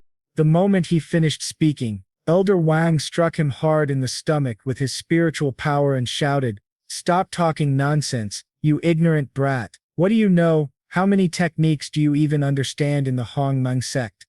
And you dare question your master's teachings? Are you insane? Realizing the elder wasn't in the mood for discussion, the disciple quickly said, I'm sorry, master, forgive me. But in his heart he thought that he would never practice anything demonic. Then the elder turned to the other disciple and asked, And you? What do you think about the cultivation method I gave you? The disciple, seeing what happened to his companion and not wanting to get beaten next, immediately replied, I've followed the master's instructions carefully. I cultivated up to the 3rd stage and now my cultivation has reached the 5th level of the foundation establishment stage. The elder smiled and said, Excellent. You are a fine disciple. After reaching the 3rd stage, there should be no problem for you to become the leader among the younger generation of the Hongmeng sect, the strongest one, certainly. Then he continued, but what matters most in the upcoming Grand Sect competition isn't just victory, it's the violet chi, a supreme treasure of our sect. It is crucial that we obtain it. The elder began explaining to his disciples, long ago there was an immortal in the Hongmeng sect. The violet chi he left behind is a precious treasure. Every 5 years our sect holds a grand competition, and the winner of each round receives a certain amount of this violet chi. Remember, the champion of the final round will obtain the purest 1st grade violet chi. That's why you must not lose a single battle. Then, to intimidate them, he released his spiritual aura and said coldly, Anyone who loses will end up like this. With a burst of power he shattered his chair into pieces, making his point clear. The 2 disciples, terrified, immediately said, Understood, master. We'll follow your instructions. But deep down they thought, if we had known that the 6th peak of the Hongmeng sect was this crazy and cruel, we would have stayed on the 7th peak with Suan. Yes, they once had an excellent master, and now they regretted betraying him. After that, the elder ordered them to leave first. As soon as he walked out of the hall, a hooded man appeared. Even your disciples are beginning to suspect something. The stranger said, It seems you'll have to move faster. The elder glared at him and replied, I didn't go through the trouble of opening the sect's grand formation just to let you come here and mock me. Tell me, how are your men's preparations going? The hooded man smirked and said, Don't worry, I guarantee you I'll make the entire Hongmen sect understand the true meaning of fear. As he spoke, he released his demonic aura. In another moment, the scene shifted to the Ruxan Plaza of the Hongmen sect, the place where the grand competition was about to begin. The crowd was excited, eager to see which disciple would win this time. People from both larger and smaller sects had gathered to watch. They commented on how magnificent the central arena was and speculated which peak would take the victory. Which disciple is the strongest in the sect? They wondered. Some said that the winner would likely come from the first peak, led by Elder Kefeng, one of the highest-ranking elders in the Hongmen sect. He was already at the 4th level of the Golden Core stage, and all his disciples were geniuses at the Foundation establishment level. Others mentioned the second peak elder, Suan, saying, She's incredible, and honestly she should have been the protagonist's romantic partner. She was known for wielding 2 swords, the green sword and the purple sword, and was also at the 4th level of the Golden Core stage. Beneath her were many talented disciples. However, the crowd grew puzzled when they realized there were only 6 elders present. Where's Suan from the 7th peak? Someone asked. People began murmuring, he probably didn't dare to come, he's too weak and would just embarrass himself here.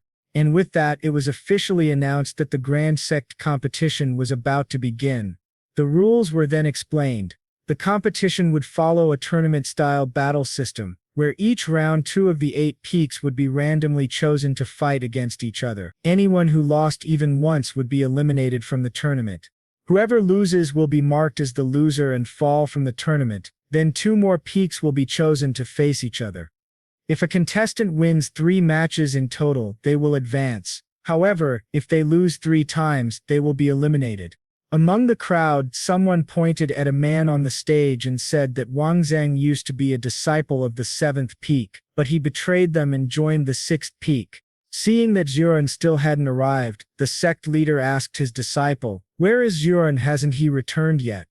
He began to wonder, could Zuran really be planning to betray the Hongmen sect? Soon, people started mocking the 7th peak, saying there was no one there. They're too weak, some laughed. They don't even dare show up for the Grand Sect competition. Just as the announcer was about to declare that, since no one from the 7th peak had arrived, there would be no match, a bright light suddenly appeared in the sky. A voice echoed, My apologies for being a little late, but we have arrived for the grand competition. Everyone looked up as 3 figures descended from the sky, landing gracefully on the stage. The traitorous disciple sneered and said, So Elder Yuan didn't even expel that useless disciple, Xinu, and even accepted another beautiful one. You've got guts, Yuan. He smirked, eager to see the look on Yuan's face once he crushed his disciple. Realizing it was their turn to fight, the protagonist told Mo Kan to go ahead and do exactly as they had practiced. But as she prepared to step forward, Xinu stopped her. Wait, she said, that man is one of the traitors who almost killed Master. Don't show him any mercy. Suran, looking at the traitor, thought about what she had learned from her senior sister, the pain and betrayal their master had suffered. Her eyes turned cold. I won't let this go unpunished, she said. I'll end this with all my strength. As she released her spiritual power, the sect leader watched her closely. She's at the 1st level of the Foundation establishment stage, he thought. Impressive, she managed to train quite a talented disciple. The traitor, however, gave her a smug smile. I'm not sure what you've learned under Elder Soren, he said arrogantly, but since you're such a pretty girl, I'll let you attack first. I'm not without compassion. Ceprion ignored him completely. You dare speak of compassion. You betrayed our master, and defiled his name. You're nothing but a disgrace, a traitor who deceived his teacher and abandoned his ancestors. Do you really think you're worthy of being my senior brother? The man's expression darkened. Fine then, he growled, since you want to talk like that, don't blame me for being merciless. He charged forward, sword in hand. With a mocking grin he said, Be careful, girl, it'd be such a waste for a beauty like you to get hurt. Even Swan once praised my sword technique. But as he swung his blade toward her, Suan simply raised her hand and caught his sword between two fingers. The crowd gasped, the traitor's eyes widened in disbelief. What? What the hell is this? Saran smiled faintly. It is indeed a beautiful sword technique, she said calmly, but a swordsman as wicked as you can't even pierce my protective aura. What kind of swordsman are you? You're too weak. With a flick of her fingers, the sword shattered into pieces. The man was left speechless, his face pale from shock. Realizing he had no weapon, and that her power far surpassed his, he stammered, I surrender. I can't fight anymore. But Suran stopped him cold. Wait, she said firmly. In the grand sect competition, there's no stopping halfway. Just because you lost your sword doesn't mean the fight is over. She lifted her palm, spiritual energy gathering within it. You're lucky I can't kill you here, she said, but take my palm strike and disappear from my sight. Her energy burst forward like a storm. The man, desperate, tried to counter with his own palm strike, but when their powers clashed, a massive explosion erupted on the stage. When the dust settled, his right hand was completely destroyed. He fell to his knees, trembling. Impossible. You're at the foundation establishment stage too. That can't be. If you've already reached this level, why would you still worship that Sean as your master? Are you insane? Suran's aura flared again. It's been only a month since Master accepted me as his disciple, she said proudly. Back then I was only at the first level of chi refinement, but now I've reached the first level of the foundation establishment stage. All thanks to Master's guidance, his techniques in the cleansing of my tendons and meridians. That's something traitors like you could never achieve. The man's face twisted with rage. The damned Suran, he actually passed down all his skills to those two girls, and to us he gave nothing. Moments later, the referee announced loudly, winner Suran of the 7th peak. The crowd erupted in surprise. The 7th peak had defeated the 6th peak. But before the cheers could die down, a voice called out from the stage, wait a minute. Another man stepped forward. It was the second traitorous disciple. Furious at his fellow's humiliation, he shouted, I'll challenge the 7th peak myself. I want to see if they're really that strong. The audience gasped. That's Yekuan, someone exclaimed. He's actually taking the initiative to challenge them. They began murmuring among themselves, recalling one of the competition's rules. If a disciple voluntarily challenged another, the challenged side could not refuse. However, the elder of that peak could choose which disciple would accept the fight. Everyone was stunned. Who from the 7th peak could possibly face Yekon? They wondered. When he was just Jeken's disciple, he wasn't anything special, but now at the 5th level of the foundation establishment stage, he's strong enough to become an elder himself. Who could stand against him? And with that, the arrogant challenger stood on the stage, filled with murderous intent and confidence, waiting for his next opponent. Trying to act all high and mighty, the arrogant disciple smirked and said to Elder Suan, send out your disciple. The protagonist simply replied calmly, Azinu, go up there and crush this little bastard. Azinu stepped onto the stage and said she would be the one to face him. The protagonist, with full confidence, told her to be careful during the fight, though deep down he already knew exactly how this battle would end. The traitorous disciple, seeing how calm the protagonist was while sending his disciple, sneered and said, so even the old slaves of the 7th peak are now allowed to step onto the competition stage. How interesting. He was clearly referring to Xenu, who used to be nothing more than a servant for Xuan. He looked straight at the protagonist and said mockingly, you really should be more careful about what you're doing. But Xuan only gave him a cold look and said, actually, it's you who should be careful about what you say.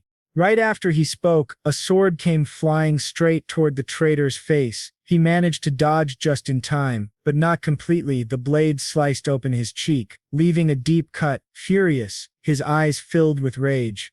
Of course, this only made the protagonist smile.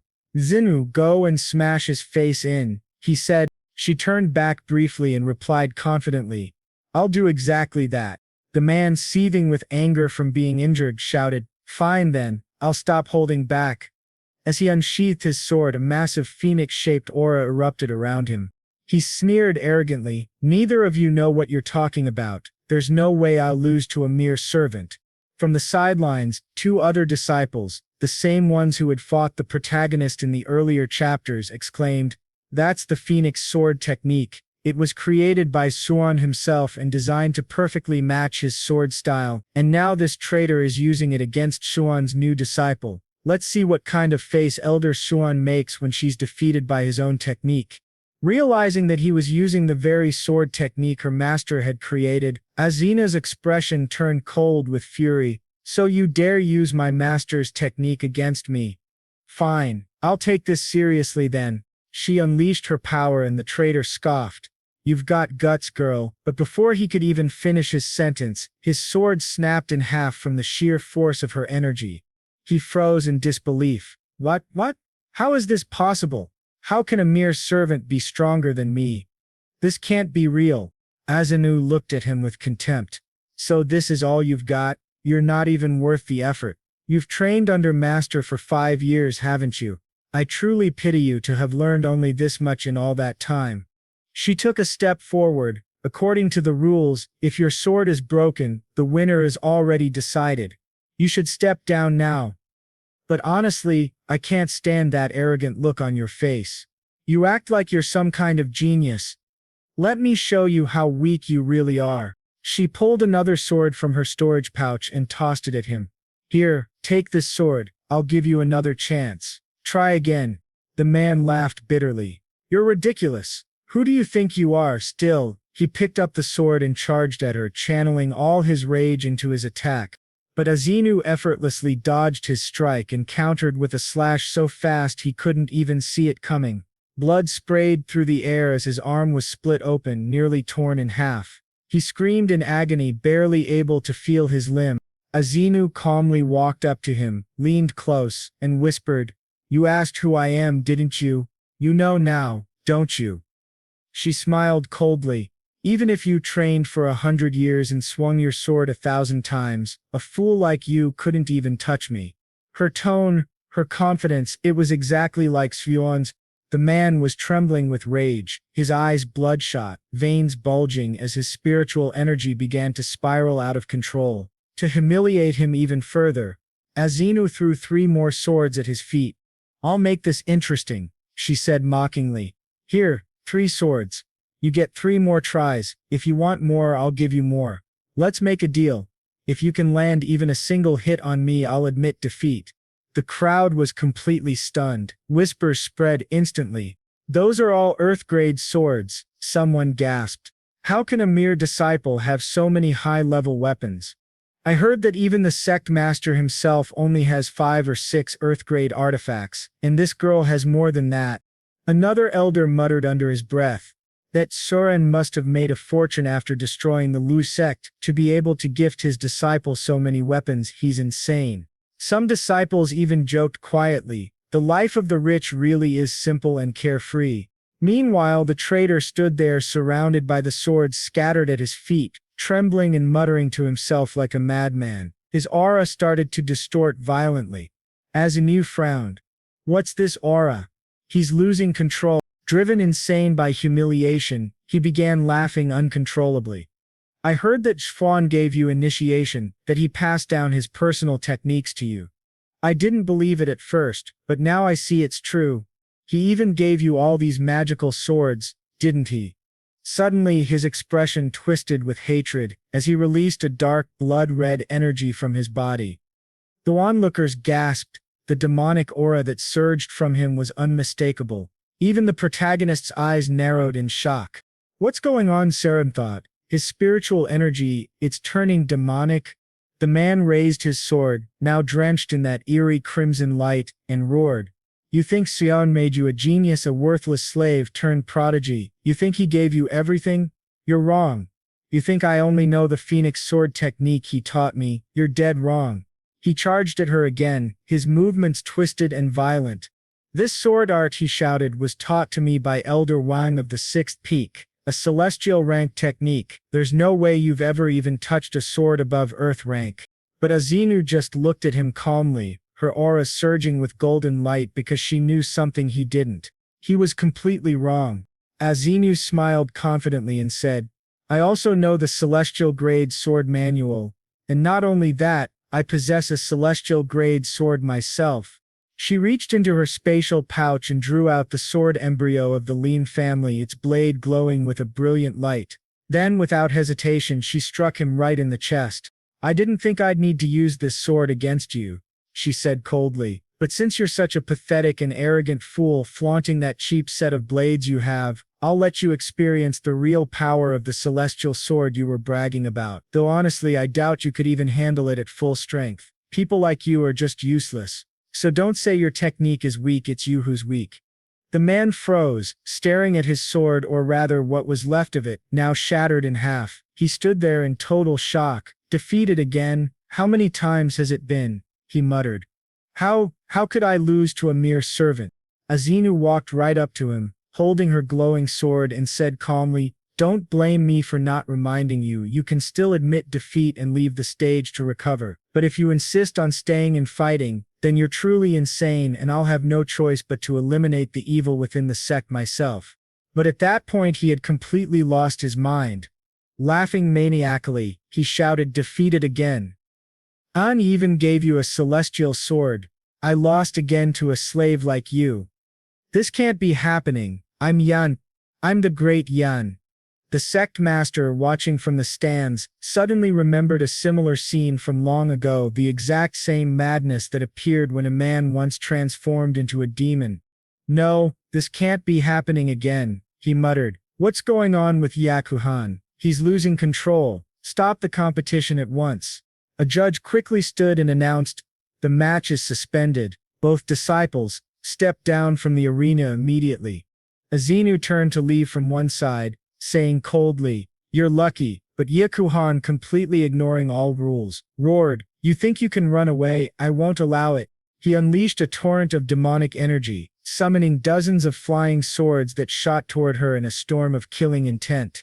Azinu smirked. "This is exactly what I was waiting for," she said, her expression sharp and fearless. "Now I'll show you that no matter what technique you use, even the so-called true sword arts, none of them compare to what my master taught me. The sword techniques I've learned are not something a worthless insect like you could ever comprehend."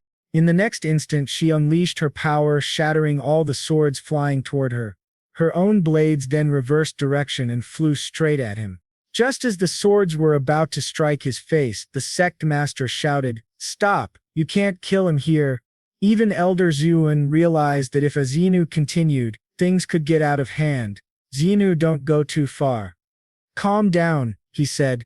Azinu smiled faintly and replied, "I'm not overdoing it, master. Please understand, I know exactly what I'm doing."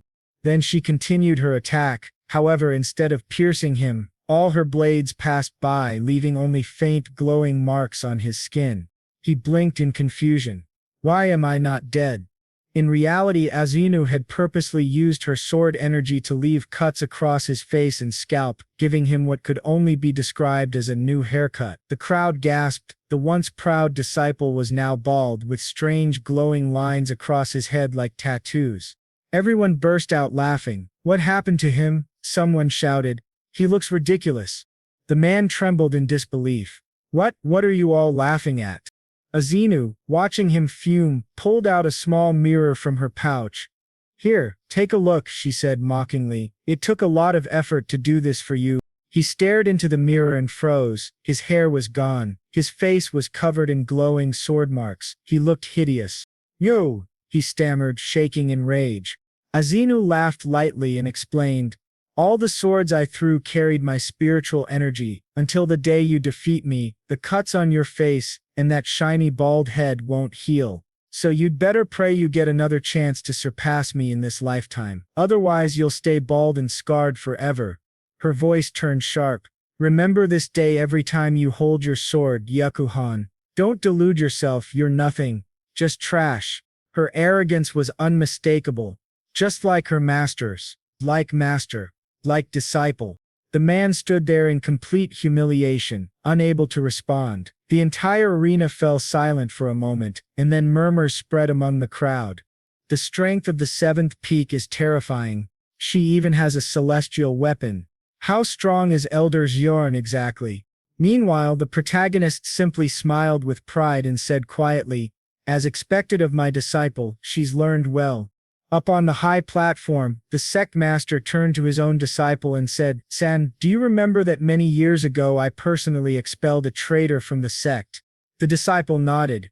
Yes, master. He was the brother of Elder Wangguan from the sixth peak. I heard that he defected to the Ghost Sun and Moon sect. The sect master's eyes darkened. I suspect that the sixth peak might be in league with him. I understand, the disciple replied. I'll investigate Elder Wang immediately. But just as he turned to leave and begin his investigation, the next match was announced. The seventh peak will face its next opponent. The main peak, which was the sect leader's own peak, was announced as the next opponent. Everyone was shocked because just as the sect leader's disciple was about to leave and investigate an important matter, he was suddenly called to fight. The disciple turned to his master and said, Master, I'll have to fight first, and then I'll go investigate. The sect leader nodded. Accept the challenge. That girl Lincia is probably the most skilled sword user among many of the sect's elders. It will be a good test for you to face her. She has far exceeded my expectations. The disciple, determined to win the competition, bowed and said, Yes, master. I won't disappoint you. And so the two stepped onto the arena to begin their match. Azinu looked at him with a calm smile and said, I didn't expect to meet you, brother, in the first round. He nodded slightly and replied, I didn't think I'd face you this soon either. I know you're strong, but it doesn't matter. Come at me. He was clearly confident that he could defeat her. Azinu, however, smirked mischievously, just like her master, and said, Are you sure? You really want me to go all out against you? Then she casually reached into her spatial storage and began pulling out a ridiculous amount of weapons and treasures, all the equipment that her master Suran had taken from the elders and sect masters he had defeated, and then gifted to her and Sumurhan. The disciple froze in disbelief. I love these, are magical weapons. How can you have all this? The crowd gasped in shock, whispering among themselves, wondering what was going on. After Azinu took out all of her equipment, she smiled and said, Get ready, I'm going to fight you with everything I have. And then to everyone's surprise, she sat on top of a cannon. The audience was stunned. Wait, what? A cannon? In a cultivation world? What the hell is that? The disciple was speechless. He looked at his own hand. The only thing he had was a single low-grade sword that his master had gifted him as a token. How am I supposed to fight against all of that with just this? He thought. Frustrated, he shouted toward the sect leader's seat. Sect leader, she can't use all that. This isn't fair. How am I supposed to fight against someone using that many magical weapons? The sect leader shifted uncomfortably and replied, We never banned the use of magical weapons in the competition. A swordswoman needs her sword to fight, after all. But, Xenu, isn't this a bit too much?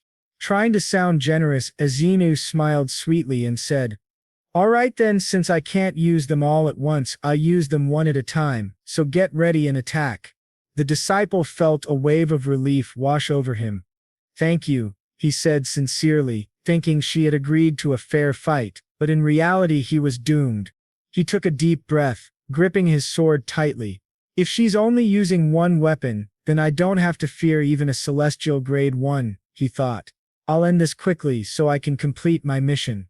Azinu smirked. Sure, no problem, one at a time, she said, playfully. For this round I'll use this shield that can withstand the full power of a 10th level innate cultivator.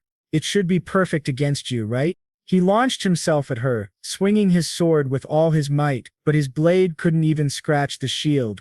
Azinu tilted her head, feigning surprise. What's this? You can't even touch me. That made him furious. You're mocking me. You think that's all I've got? He shouted. With a roar he unleashed his full power and finally managed to shatter the shield. Now it's my turn. Be careful, he yelled as he charged forward. But the moment he broke it, another shield appeared in its place. He froze. What? Azinu chuckled. I told you, one at a time. His face twitched in anger. Are you kidding me? He attacked again and again, breaking one shield after another. After 4 powerful strikes, he managed to destroy several, but more just kept appearing. Meanwhile, Azinu was calmly sitting behind her shields, sipping juice as if she were watching a play, not even breaking a sweat. Everyone watched in awe. The disciple was trembling, panting heavily, his spiritual energy completely drained. "I can't lose like this," he muttered before collapsing to the ground, unconscious. The judge immediately raised his hand and declared, "Victory goes to the disciple of the seventh peak." The crowd erupted in disbelief. She won using only defensive spells. Those shields alone must be worth a fortune. Azinu gracefully bowed to the audience, thanking everyone for attending, and then returned to her seat beside the protagonist. He gave her a high five and said, smiling proudly, "You're as cunning and sly as I am. I'm proud of you. That was beautiful." Everyone watching began whispering, "The seventh peak is terrifying. Their strength is on another level." Elder Soren looked at Azinu and said, "You've always been dissatisfied with that Yan, haven't you? You just wanted to defeat him in a fair fight, right?" She nodded slightly. "In the past he was a better cultivator than me and that's why he was my rival, but now he's only at the 10th level of the innate realm, while I've already reached the 2nd level of foundation creation. That's why I didn't even need to use my real abilities against him. He never stood a chance." Samor Han, overhearing this, frowned. "People are saying that Linzia is acting like a bully now," she muttered angrily. Azinu turned to her and replied calmly, "I'm not the same Linzia I was before. With my master's teachings, my goal now is to challenge the true geniuses of the sword. I cannot be content facing people who are weaker than me." Then the protagonist starts saying that she is truly ambitious and worthy of being his disciple, but now he tells her she can go back and rest for a while because tomorrow will be the second round. This entire situation makes the elder of the sixth peak extremely angry. He starts complaining that he didn't know Linzia was this powerful and that everything is going against his plans. In another scene, two people are talking, a girl named Yang Xing and an old man beside her who wants to be like Gojo's father. His name is Aiju. The girl tells the old man that this competition is truly amazing. The old man responds that this small Hongmeng sect certainly has an extraordinary foundation, but compared to the great sects of the Qing dynasty, it is nothing special. Then she explains that he doesn't know but she sent spies to investigate. That girl, the senior disciple of Shen Xuan, was just an ordinary person without any cultivation a few months ago. They say that Shen Xuan caused a scene at the mansion of the city lord Louis Yun and not long ago he even went up the mountain to challenge the Louis Yun sect as well. Now both of those places have become his possessions. Judging from the current situation, this person seems to hold great prestige within the Hongmeng sect, and he's even able to teach two strong disciples like them. Isn't that exactly the kind of talent they're looking for? Gojo's father then asks her, "So, do you want to recruit this man?" And she says yes, but only if he can win first place in this year's grand competition. After that, the story moves to the seventh peak, where the disciples ask the protagonist, "What is the Hongmeng Violet Chi?" The protagonist explains that it is a specialty of their sect, distributed every year according to the rankings of the Grand Sect competition. It's said that those who cultivate using the Hongmeng Violet Chi for a long time are blessed with good fortune. If they win this year's competition, they will receive first-class Violet Chi, and when that happens, their entire peak will experience an extraordinary transformation. One of the disciples remarks that, unexpectedly, the Hongmeng sect, which isn't very famous, actually possesses such an incredible treasure. The protagonist agrees, saying that he was also surprised when he first learned about it. Perhaps long ago the Hongmeng sect was a great sect. He then tells them to go see what effects their newly obtained Violet Chi will have. As soon as they arrive in the sixth garden, Azinu comments that the aura of this place is much better, allowing them to achieve double the results with half the effort, while cultivating. Semran notes that the seeds there are the same materials required to refine the infinite golden elixir pill, and she wonders why there are so many of them. The protagonist observes that the Hongmeng Violet Chi this year seems to be particularly strong compared to previous years. Semran is amazed to see several molten fire lotuses, which are exactly the items she needed to save her father before. Azinu adds that with these they could forge a spiritual sword just like their masters. The protagonist encourages them to try, noting how different things are now compared to the first chapter when he was dying in a cabin. His seventh peak is now truly magnificent. He explains that there are rumors claiming that all the buildings within the Hongmeng sect were created by the mountains themselves and can automatically reshape. It seems that this legend is true because everything looks far more beautiful than before. He then tells his disciples that now that they've arrived at the seventh peak, they can rest in their rooms and recover because the next round of the competition will take place tomorrow. The next day arrives, and the second stage of the competition begins. One of the participants is a female disciple who was previously saved by Suanan, and she's facing one of the protagonist's former traitorous disciples. She defeats him easily. She recalls that he once went to the second peak to become a disciple there, but the elder refused to accept him. She mocks him, saying that he never intended to truly practice swordsmanship. He just wanted to join the second peak because there were more female disciples there. Unfortunately for him, even if there were more women, none of them would ever be interested in trash with such a terrible reputation. Humiliated by Xenu, who was once just a slave and now by another female disciple, he is completely defeated. She continues to insult him, saying that she knows Elder Xia personally created a sword technique for each of his disciples, and she wanted to test them to see how strong they were. But it seems this one is far too weak to have even mastered his own technique. Enraged but powerless, he can't do anything. The judge declares her the winner of the round. With 3 defeats, the sixth peak is officially eliminated from the competition, making the elder furious. He scolds his disciples, calling them a bunch of useless trash. He then orders another disciple to check what Wang Fengsheng is doing and to tell him that there's no longer any hope for the sixth peak to be promoted. He instructs him to prepare to attack the mountain and steal the Hongmeng Violet Chi once the results of the grand competition are announced. Next, another match begins. Asnu faces a disciple from the second peak. He arrogantly says that he really wants to learn swordsmanship from his junior sister and asks if she plans to use all those magic swords against him again. Asnu laughs and steps closer, replying playfully, "I don't know, maybe, who knows." Then he charges at her with full force, determined to win the match. Seeing him approach, she begins to think that ever since she obtained this sword, she has felt something completely different about swordsmanship. She then activates her innate ability, Thunderheart Step, and realizes that she can sense her opponent's weak points at any moment. Using this ability, she strikes precisely at his weak point, shattering yet another of his swords. He is shocked by her monstrous power and admits, trembling, that her swordsmanship is incredible, and that he is willing to surrender. Thus the second peak is defeated by the seventh peak, and the seventh peak is crowned the champion of the grand competition. All the disciples and women around cheer in excitement, saying how amazing it is. After years of silence, Elder X has risen to prominence again. Some of them whisper among themselves, wondering what kind of person could win the favor of Elder Xia, and even joke about whether they might have a chance with him. After the competition, Xenu goes to sit with her master, who praises her for her beautiful sword strike. Suddenly, several rose-colored stones begin to float around the area. As they notice this, a woman with white hair approaches. She walks toward Elder Shak and says, "Junior brother Shak, it's been a long time since we last met, hasn't it?" This woman is none other than the elder of the second peak, and she is extremely beautiful. She continues saying, "Lately, you seem much better than before. What happened? Did you have some great opportunity during the time we were apart?" He looks at her and replies that she also seems very well and must have gained a lot of experience during her recent travels.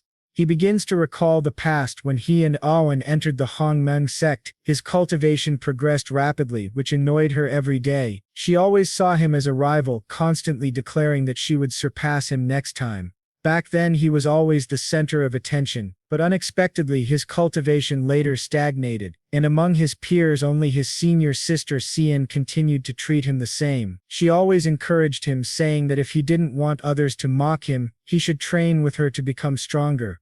Remembering how she helped him in the past, he tells her that he is truly grateful for her care during those times. He also mentions that he recently accepted 2 beautiful disciples and has been feeling quite happy lately because many good things have happened. He then asks how long she plans to stay this time. She replies that she intends to stay for a few days and came mainly for the sect competition. She also brought her 2 disciples to thank him for saving them. He humbly says it was nothing and that it's all in the past now. She then comments that since he won first place in this year's competition, he received first-class violet chi, which will help him advance in his cultivation. He replies that she isn't doing badly either and that she's stronger than the last time they met. The two continue chatting and laughing together. Meanwhile, Wang, who has always been envious of him for being the center of attention and stealing the spotlight again, mutters that now is the time. Behind him are several heavily armed men, ready to exterminate the entire Hongmeng sect. What follows is a great battle for the sect. After the elder of the sixth peak gives the order for his subordinates to annihilate the Hongmeng sect, chaos erupts. Throughout the sect, guards and servants begin to notice strange movements, invaders entering the sect and shouting that they will destroy the Hongmeng sect and steal its violet chi. Back at the main plaza, where the competition was being held, an old man arrives, Elder Wang Shanfeng from the Ghost Sun and Moon sect. He asks about the whereabouts of that old thief Sengri, who is actually the current leader of the Hongmeng sect. The sect leader angrily responds that Wang Feng is a wicked man who deserted their sect to join the Ghost Sun and Moon sect and now dares to return to cause trouble. The old man laughs and says that he has already reached the nascent soul realm, while the sect leader is still only at the Golden Core Peak. He commands the sect leader to kneel, apologize and beg for mercy and then tie up Azul Soan and bring her to him. What a perverted old man. It's clear he's lusting after the protagonist's friend. With that perverted grin, he says that if the sect leader does as he says, he'll spare the Hongmeng sect. Furious, the sect leader shouts that his sect is not a place where anyone can act as they please. He immediately activates the mountain protection formation. The old man smirks and says that the sect leader must have been preparing for this for a long time. Several of the invaders are instantly thrown back by the power of the formation. The old man then remarks that he's heard the ancestors of the Hongmeng sect once had an immortal human, and that the sect's mountain protection formation was said to be astonishingly powerful. Now that I see it with my own eyes, I believe it, he says. But this is as far as it goes. With a sneer, he begins to break the sect's protective formation. The sect leader grows worried as he sees cracks forming in the barrier. The formation that should protect the entire sect is starting to crumble. The disciples panic, realizing the barrier is failing and not knowing why. When the sect leader looks back, he senses a dark and powerful energy coming from another location. Demonic energy has invaded the first peak, the core of the protective formation. Now that the heart of the formation has been corrupted by demonic energy, the protection is being deactivated. It's clear that the Ghost Sun and Moon sect had meticulously prepared for this attack. Seeing this, the sect leader orders the elders to hold the line while he personally goes to deal with the demonic energy and restore the protective formation. The sect formation trembles, and the elders tell the sect leader not to worry, assuring him that they will handle the situation. Meanwhile, the protagonist and Zhu Chuan find themselves surrounded by countless enemies. She remarks that the last time she fought alongside Ren Miao Xia was 10 years ago. He asks her if she's referring to that time when he wanted to descend the mountain to watch a play, the same time their master locked her up with him, and later she was chased by his sword for trying to escape the mountain. She replies that even after so many years apart, he's still as talkative as ever. Then she declares that she'll take the lead. Angrily, she charges forward, attacking the enemy soldiers. With a fierce expression, she shouts, "Since you dare to invade the Hongmen sect, you must be prepared to die." She activates her ability and a whirlwind of power erupts around her, sending the enemies flying and defeating them effortlessly.